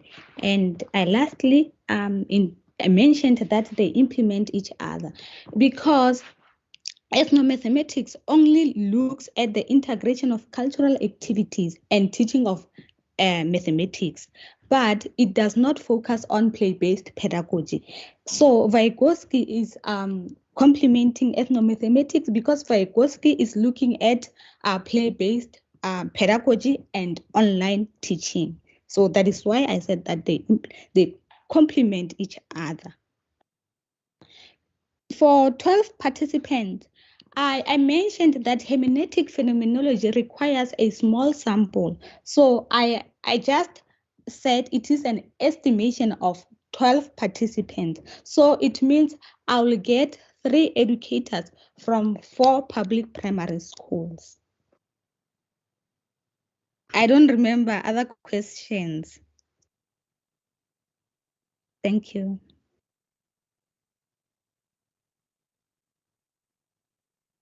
So, Ms. Leb, I wanted to understand the saturation. I mean, are you quite sure that with 12 participants, then all what you want to find out, then it will be covered? Because that one should be, even if maybe it's going to be at 9, 10, whatever saturation, but, or even 12, but somewhere, somehow, or somewhere in your document, for me, I would prefer to see a weight saturations.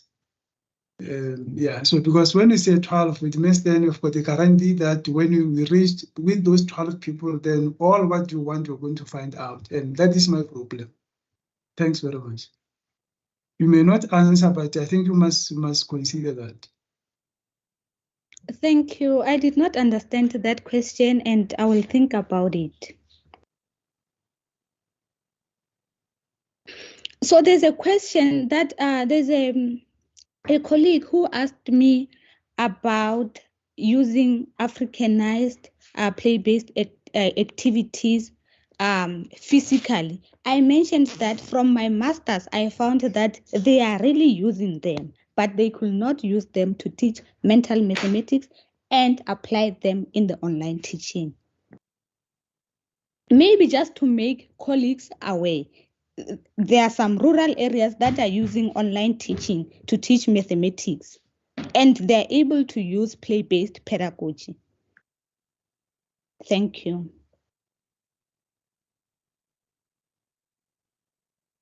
A warm round of applause for Ms. Lepe once more. Thank you for that impactful study.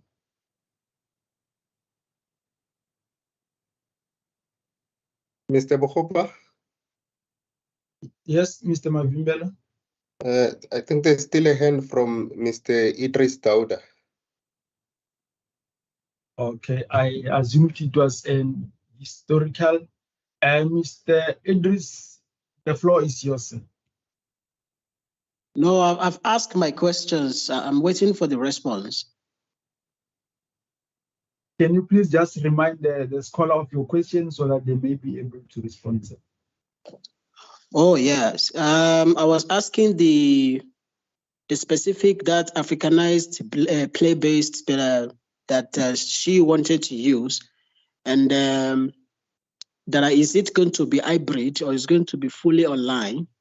And the last one was that if she could tell us how she can achieve one of the objectives that she said she's going to describe the legislative. Thank you. Thank you.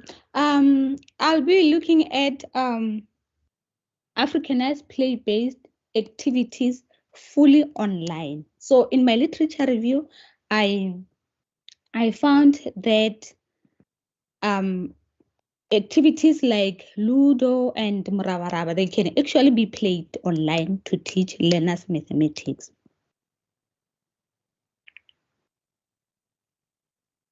I thank you. I think I have answered your question. Thank you so much. And we have a last hand from Makokotela, Violet Makokotela. The time is yours. Thank you very much, and congratulations to Mercy Lepe for a very good presentation. I just want to thank her on the issue of explaining why she used whatever that she used. On the issue of the theories that she used, she gave reasons why she chose 2 theories and how they interact or they link and also with the methodology and everything that she's presenting. She was always giving reasons why she did that. So I think this is what is very much important, to know the reason why you choose the methodology, why you choose the theories, why you do whatever that you do. And the question that I had, I think it's answered now, because I was going to ask her what type of activities, African activities is she talking about?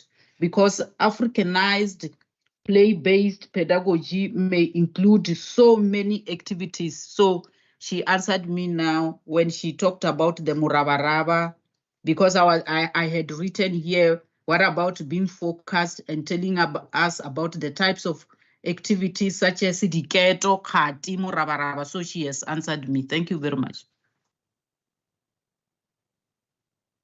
Thank you so much. Thank you for their constructive feedback. We are now moving to our third presenter, who will be Mr. Philippine Ledwaba, presenting a study for PhD in agriculture, the title being Development of Models to Improve Government Support Services for Land Reform Entrepreneurship, being a case study of land enterprises in Limpopo Province, South Africa. Over to you, Drew. Let's give a round of applause for Ntate Ledwaba.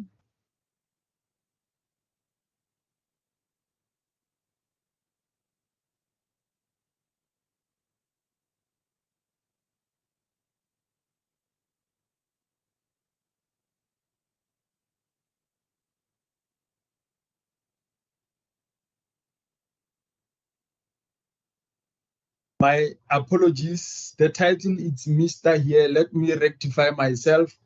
Me Philippine Ledwaba. The time is yours.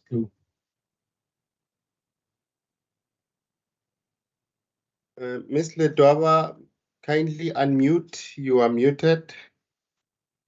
Apologies. My name is Philippine Ledwaba. I'm a registered student for PhD agriculture. I'm still busy with my proposal. And the topic for my research study is the development of models to improve government support services for land reform entrepreneurship, a case of agriculture land-based enterprises in Limpopo Province. Now I'm moving to share.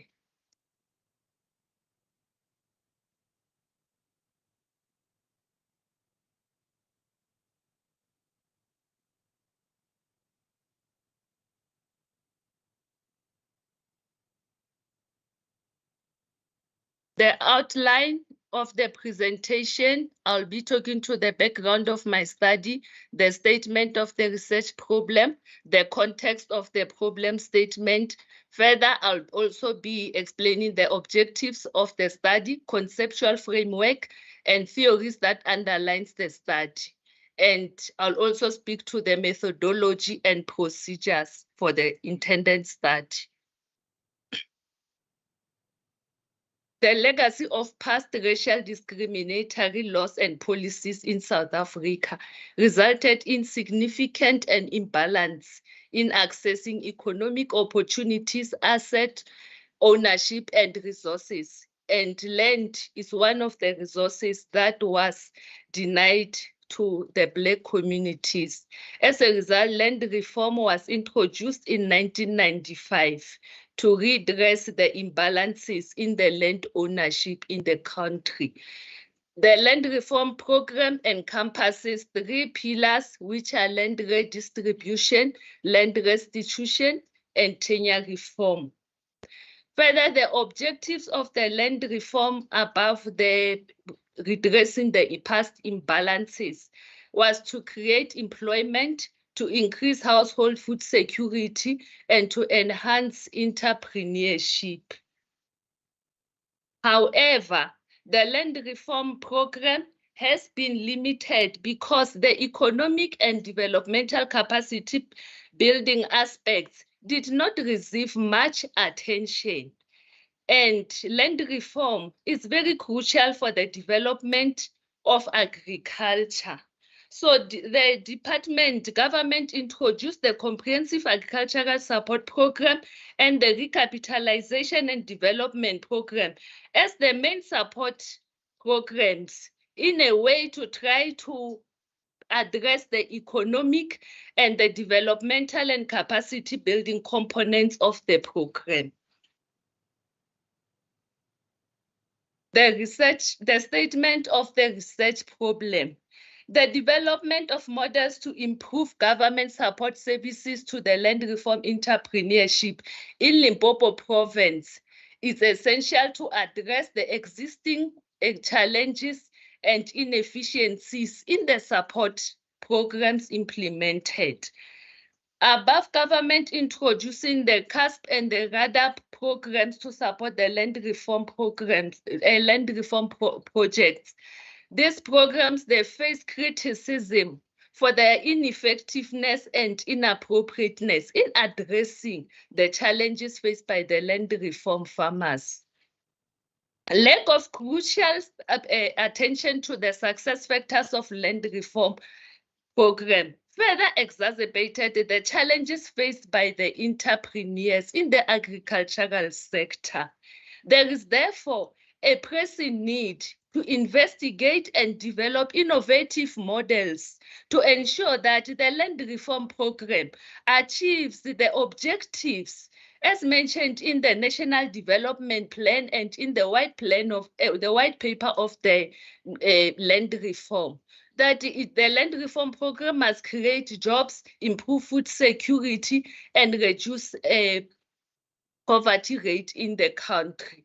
Therefore, we need innovative models to change the status of land reform program in our country. The context of the problem statement. South Africa is facing major challenges of high unemployment rates, food insecurity, and poverty rates. Although land reform has a potential to contribute to the improvement of the current status of the challenges in our country, land reform has been limited due to the inappropriate and insufficient support to improve the livelihoods of the Black entrepreneurs. And this has resulted in the declining of production in some of the commodities in the agricultural sectors, leading to job losses. And other factors is that there have also been losses of agricultural infrastructure and the degradation of the natural resources, and also the loss of valuable natural resources as a result of the impact of the land reform program. Appropriate agricultural support is critical to the successful implementation of land reform program. However, there is insufficient understanding of the required level of support. And also, there is also less of information on the appropriateness of the current support system. The objectives of the study, therefore, is to develop models to improve government support services to land reform entrepreneurship using cases of agricultural enterprises in Mopani and Waterberg District, Limpopo Province, to ensure that the projects contribute to the NDP goals. The specific objective of the study is to establish the socio-economic characteristics of the land reform beneficiaries and to identify factors that can potentially contribute to the economic improvement of the economic performance of the land reform projects for the achievement of the goals of the NDP. And further, the study will determine the factors that influence level of support received. Therefore, develop a model that will improve the effects of the government support services for land reform entrepreneurship. The conceptual framework I developed is that agricultural support, it's important for the performance of the projects. And if the project improve in performance, there will be high productivity rate from the farms. and more jobs will be created, and the farms will gain more income. Therefore, the increased farm income and the high production, increased farm income can be reinvested into production activities of the farm to create further more jobs, and therefore improving the entrepreneurship of land reform farmers, and therefore appropriate government support does have a significant contribution to improved entrepreneurship. Theories that underlines the study. The agrarian transformation leadership theory. It's a conceptual framework that can be applied to the South African land reform transformation agenda initiated by government. This theory focuses on the dynamic role of leadership in driving a comprehensive change in the agrarian sector, particularly in addressing the historical and land inequalities and advancing the socio-economic development. And the second theory is the organizational evolution theory. This theory offers a valuable insight into the implementation of the South African government's land reform transformation agenda. This theory suggests that organizations, including government entities, undergo a process of gradual and adaptation due to change from the internal and external pressures. Therefore, our government does adapt to the changes and the demands from the environment to adjust to the new innovative models, and new policies are therefore being created to adapt to the changes and the demand. The entrepreneurship theory. The entrepreneurship is visualized as a package of activities that can be used by ordinary people, provided that they do receive the training and the support required for them to be sustainable. The entrepreneurship emphasizes that the entrepreneurship is based on the risk and the innovative, and also the capability of the entrepreneur to identify opportunities. However, government is critical to create an environment for the entrepreneurship to thrive. And entrepreneurship is the backbone for any economy to grow.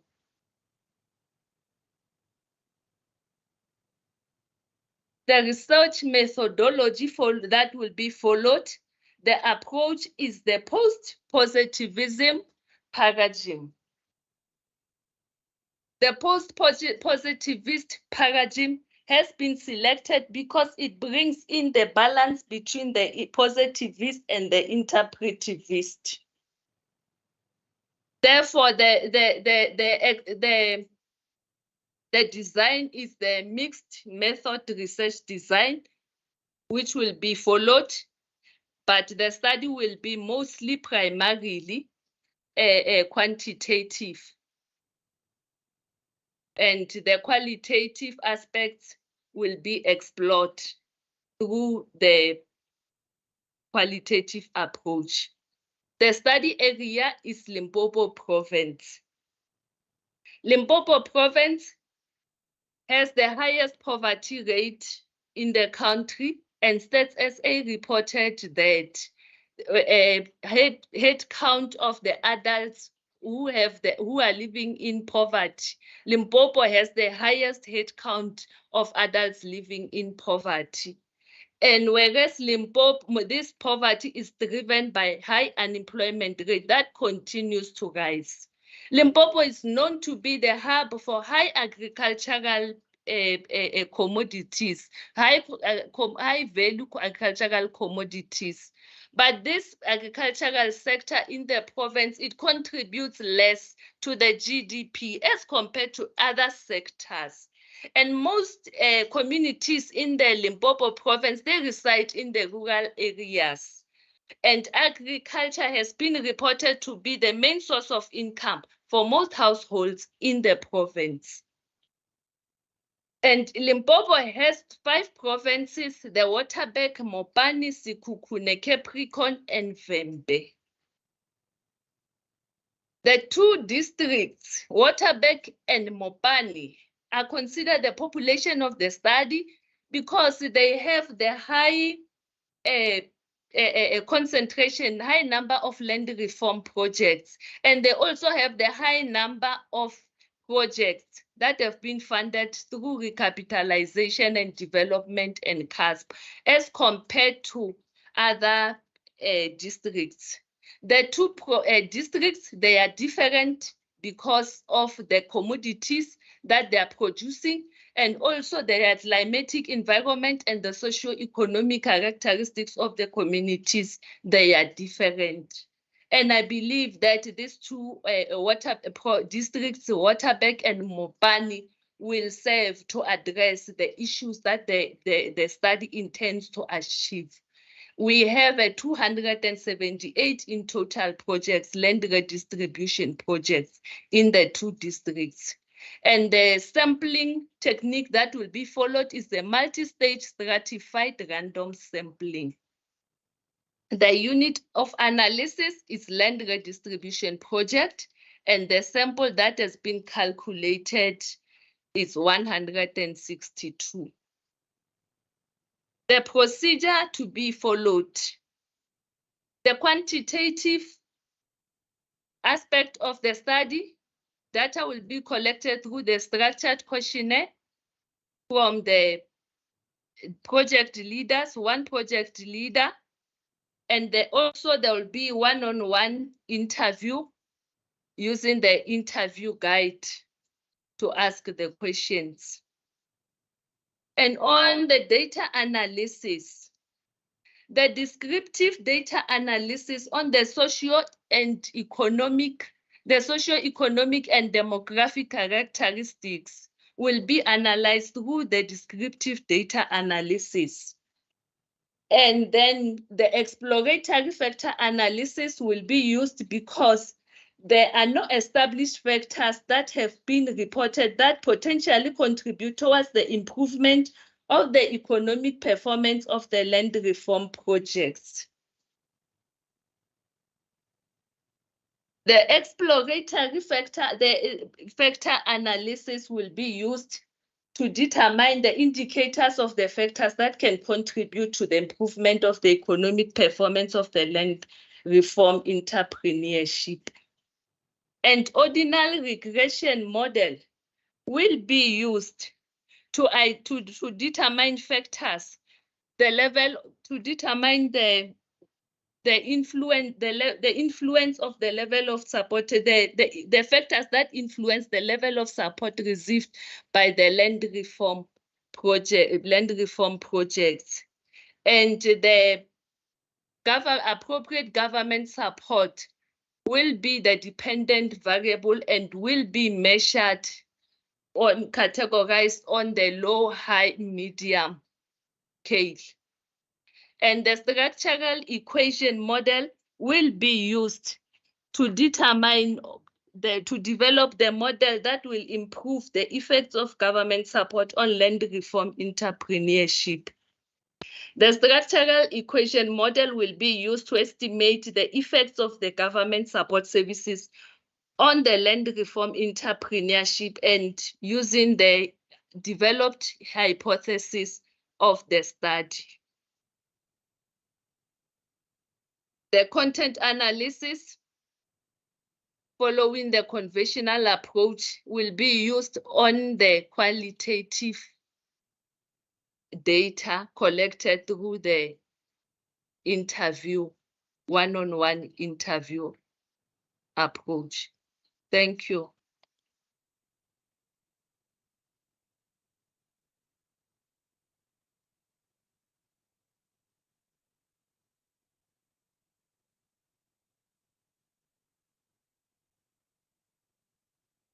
Wonderful presentation there by Indlovukazi, Miss Ledwaba. Okay, and already have hands. Seems like we have more people interested in the study.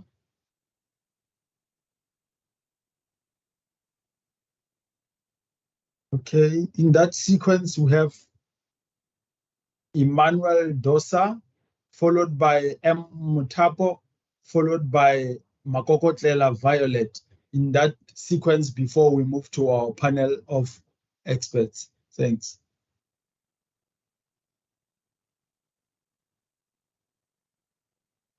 Please, can I go ahead? Yes, please. Okay, thank you very much, program coordinator, for the opportunity. Thank you very much to our presenter for the wonderful presentation.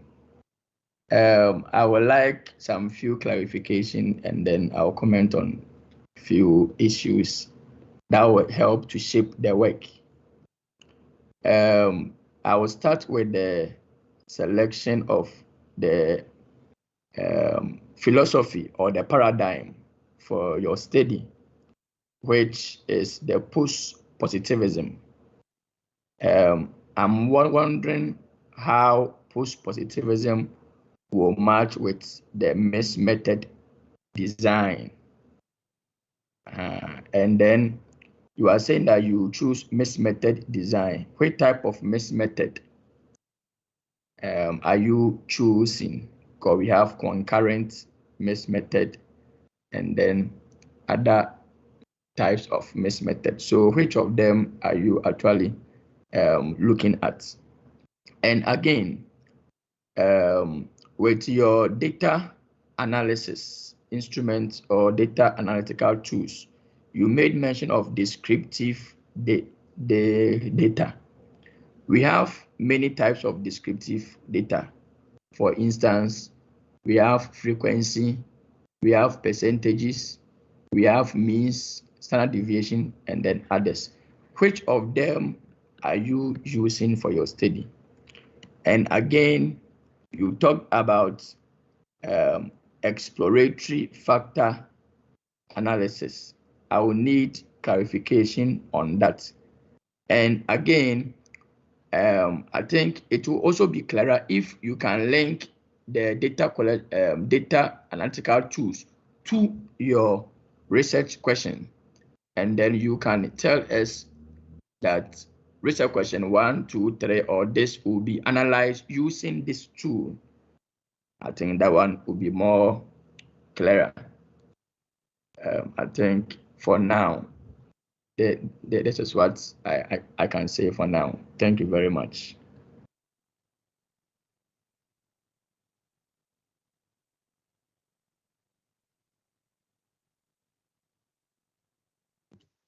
Mutapo, you can ask, and then in that sequence.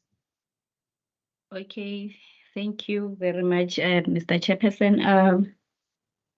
My question to the presenter is, she mentioned that she's going to sample 207. Oh, actually, she said there are about 278 land reform projects from Waterberg and Mopani. So my question is she going to sample all the project, or is she going to select some from the population of 278?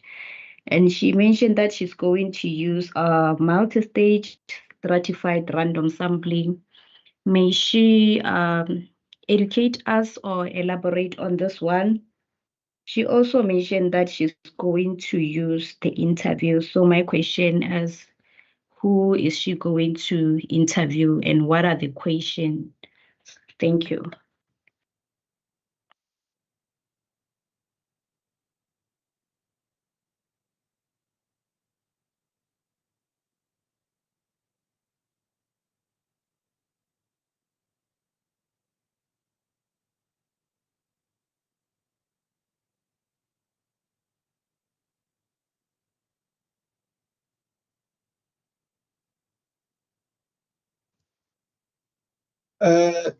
Ms. Ledwaba, over to you for the responses, then we'll move to the panelists. There have been many questions. I didn't note all of them, but I'll just try. The post-positivist paradigm encourages pluralism and brings balance between the positivist and the interpretivist. And this paradigm focuses on the triangulation of multiple views and perspectives to understand a phenomenon. In this case, multiple views will be gathered through quantitative and qualitative method to understand the contribution of this land reform program, projects towards the improvement of to achieve the goals of the NDP goals. And then I had the other one about the mixed methods. This is a triangulation of methods and findings complementarily of findings from different methods increase the credibility, provide illustration and improve the usefulness of the findings and captures the diversity of the views. The study is primarily quantitative, and therefore the qualitative aspects will be only used to measure, will be measured through the qualitative approach. So this study is mainly quantitative. I'm not sure if I have answered that. And then on the issue of the sampling, the stratified random sampling was chosen because of the type of my population, the characteristics. The land redistribution program that I'm focusing on, it has 3 pillars, which is the SLAC, the LRAT, and also the PLUS. So there are already different types of land redistribution programs inside my population. Therefore, I had to stratify them, and they're also from different districts, municipalities. So they were explicitly stratified using the districts and the local municipalities, followed by the land redistribution being stratified according to the land redistribution program. And this was followed by the systematic sampling technique. If I can be reminded about other questions.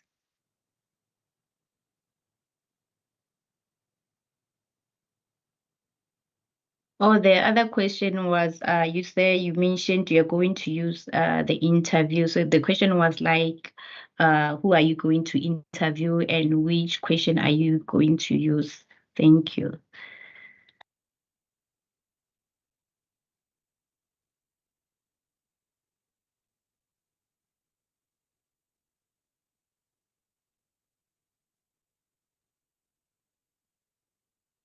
Okay, if the questions will be asked, the data will be collected from the leaders of the projects. So the leaders of the projects, they are the ones who have more insights and they are more actively in the business operation of the enterprises. And the types of the questions, I have open-ended questions on the interview guide. And types of questions that will be asked, it's kind of like explain why appropriate government support is necessary to improve entrepreneurship. Explain why appropriate government support is necessary for you to create employment and thus improve in reducing the poverty rate. Oh, so if I don't know if I understand, but if you are saying you're going to choose the leaders you're going to interview the leaders, does that mean you are going to select them purposively? And if you are saying your question are going to be like, explain this, explain that, don't you think it's more of qualitative than quantitative?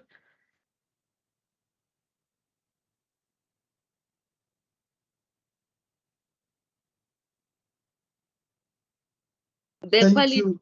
Oh, sorry.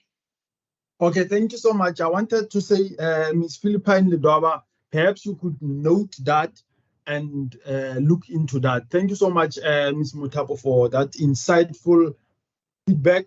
We are now moving to Dr. Makgakga, Dr. Maibane, and Dr. Mlepo.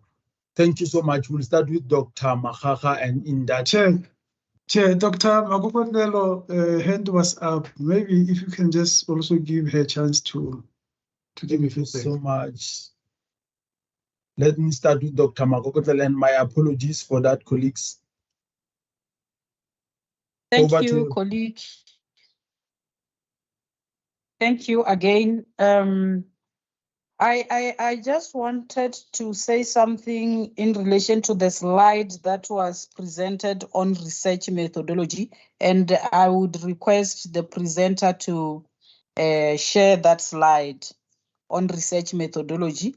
And in the meantime, I want to thank you, May, for presenting your study. It is very much interesting, and I think it will make a good contribution in that field.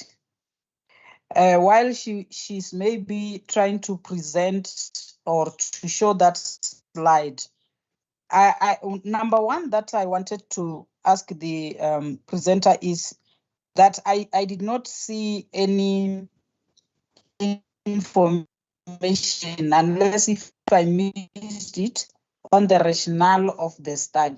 That's what she may maybe answer if she's got an answer for us now. Yes, thank you very much. As I listened to your presentation on the research methodology section, I think you still need to improve, to read more. Like you say here, the approach, and in my understanding, when I read what you have written here, your research approach is post-positivism paradigm, if I understand your writing here, because you have bolded what I think you regard as the subheadings. And then under the design, you wrote a mixed method. And as you were trying to explain, like the last speaker, I got somewhere not so clear of how you're going to use the mixed method, the design, the data collection methods, and the analysis. For me, it was not so clear on how you're going to do that. And I think you need to just read more on the section of research methodology, and perhaps you just need to read books like those that are written by Creswell. They are very much easy to read and to understand. That is my contribution. Thank you.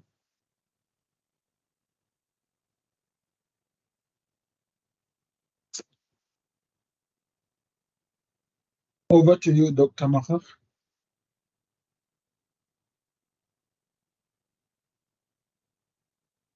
Thank you so much, Program Director. And thank you so much, Lebogang, for this wonderful presentation. This is a good study. We really I appreciate this kind of studies that do have direction. I just realized that you have read enough about mixed method research, but I think looking at what you were presenting, I don't know if it was maybe cut and paste for you to do a presentation on your methodology, because you talk about the approach, and then under approach you say is post-positivism paradigm. I think in your document it is in order, and then the design is mixed method research design. Mixed method is not a design. Mixed method is an approach. It's a research approach. So I think if you refer it in that way, you will need to rectify it. Mixed method has its own designs. For example, explanatory sequential mixed methods, exploratory sequential mixed methods, concurrent mixed methods, and we have transformatory mixed method design. So you need to be explicit as to which design will be used in your study. Otherwise, it's going to cause some misunderstandings in your text. And then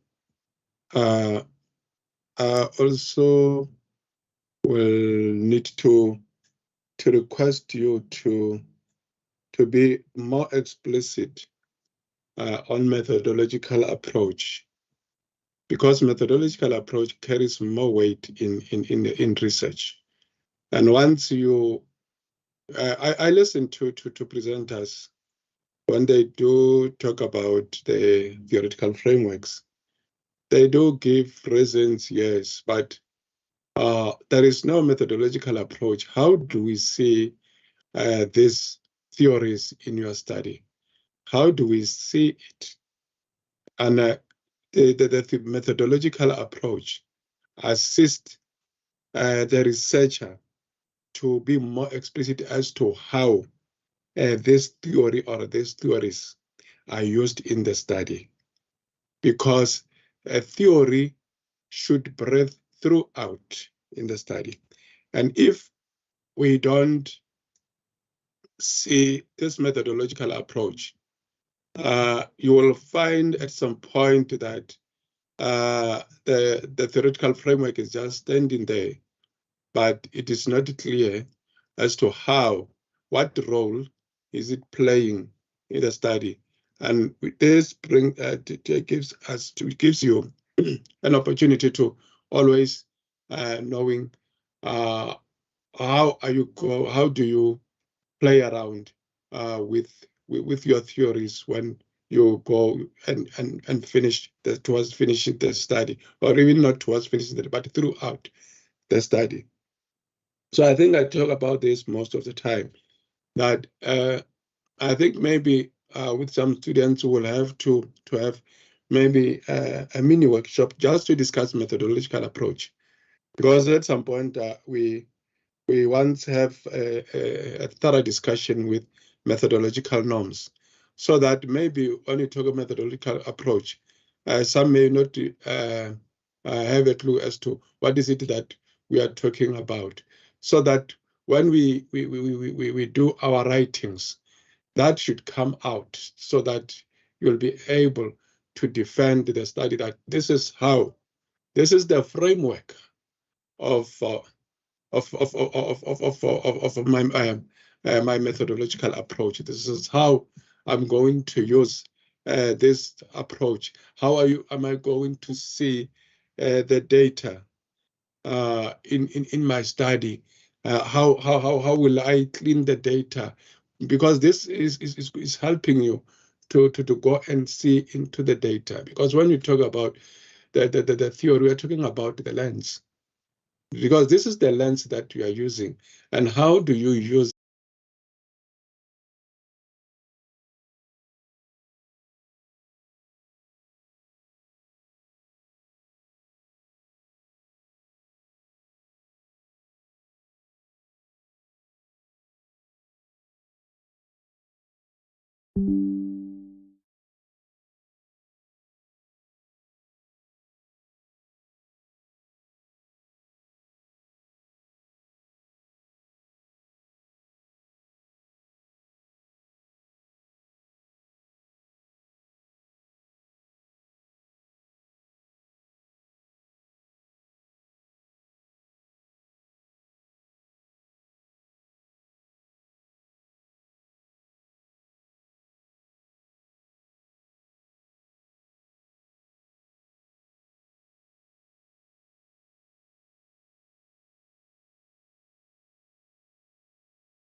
are very happy. Let us now give an opportunity to the panelists to ask questions. Unfortunately, I had to connect via the mobile. I might not be able to see all the hands. Can we get hands from the panelists?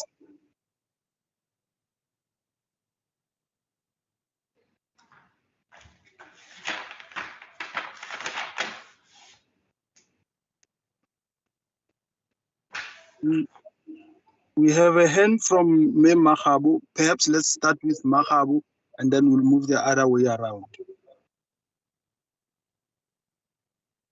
Thank you, Chairperson. Thank you, Me, for your beautiful presentation. I saw that you are going to learners is actually implemented in foundation phase for now, but it will later go to other phases. For your research questions, I heard that you formulated your research questions based on your master's study. I think you need to formulate research questions for this study, for your PhD study, being guided by the problem statement.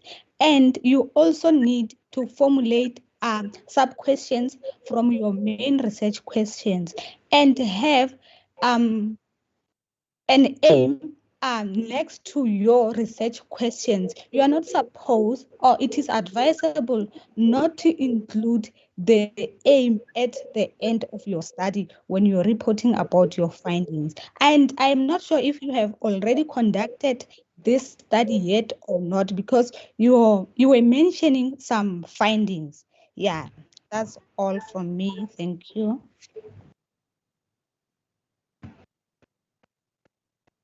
Okay, thank you, Mahabu. The study was already done and everything was done and it's complete, and I was extracting that from the study so that I can make an article about it.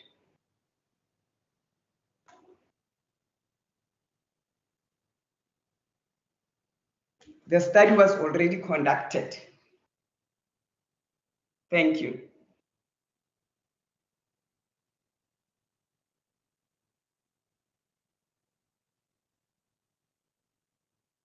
Okay, thank you so much, colleagues. I am unable to see the, okay. We have a hand from Dr. Makokotlela. Over to you, Dr. Makokotlela. And thereafter it will be Dr. Mahaha. Thank you, colleague, and the presenter. It's a very significant study that addresses the issues that really is prevailing in our country, that addresses reading and writing. So I don't know, the presenter says he is now writing a manuscript, if I heard her well, meaning the study has been done, completed, and maybe it's about to be sent for examination or has been sent for examination. But I have some questions. I heard the presenter saying the subject advisors do not support teachers after conducting workshops. The study, I think, has been conducted in Limpopo, but then I have a question, because it might be that in Limpopo, subject advisors do not make follow-ups, but I am aware that in other districts and provinces, subject advisors do have schedules from term 1 until term 3, whereby they actually plot activities such as conducting workshops and making follow-ups, having meetings with the HODs until the end of term 3. It's only in term 4 where such schedules are not being implemented. So in my understanding, then the findings may not be generalized.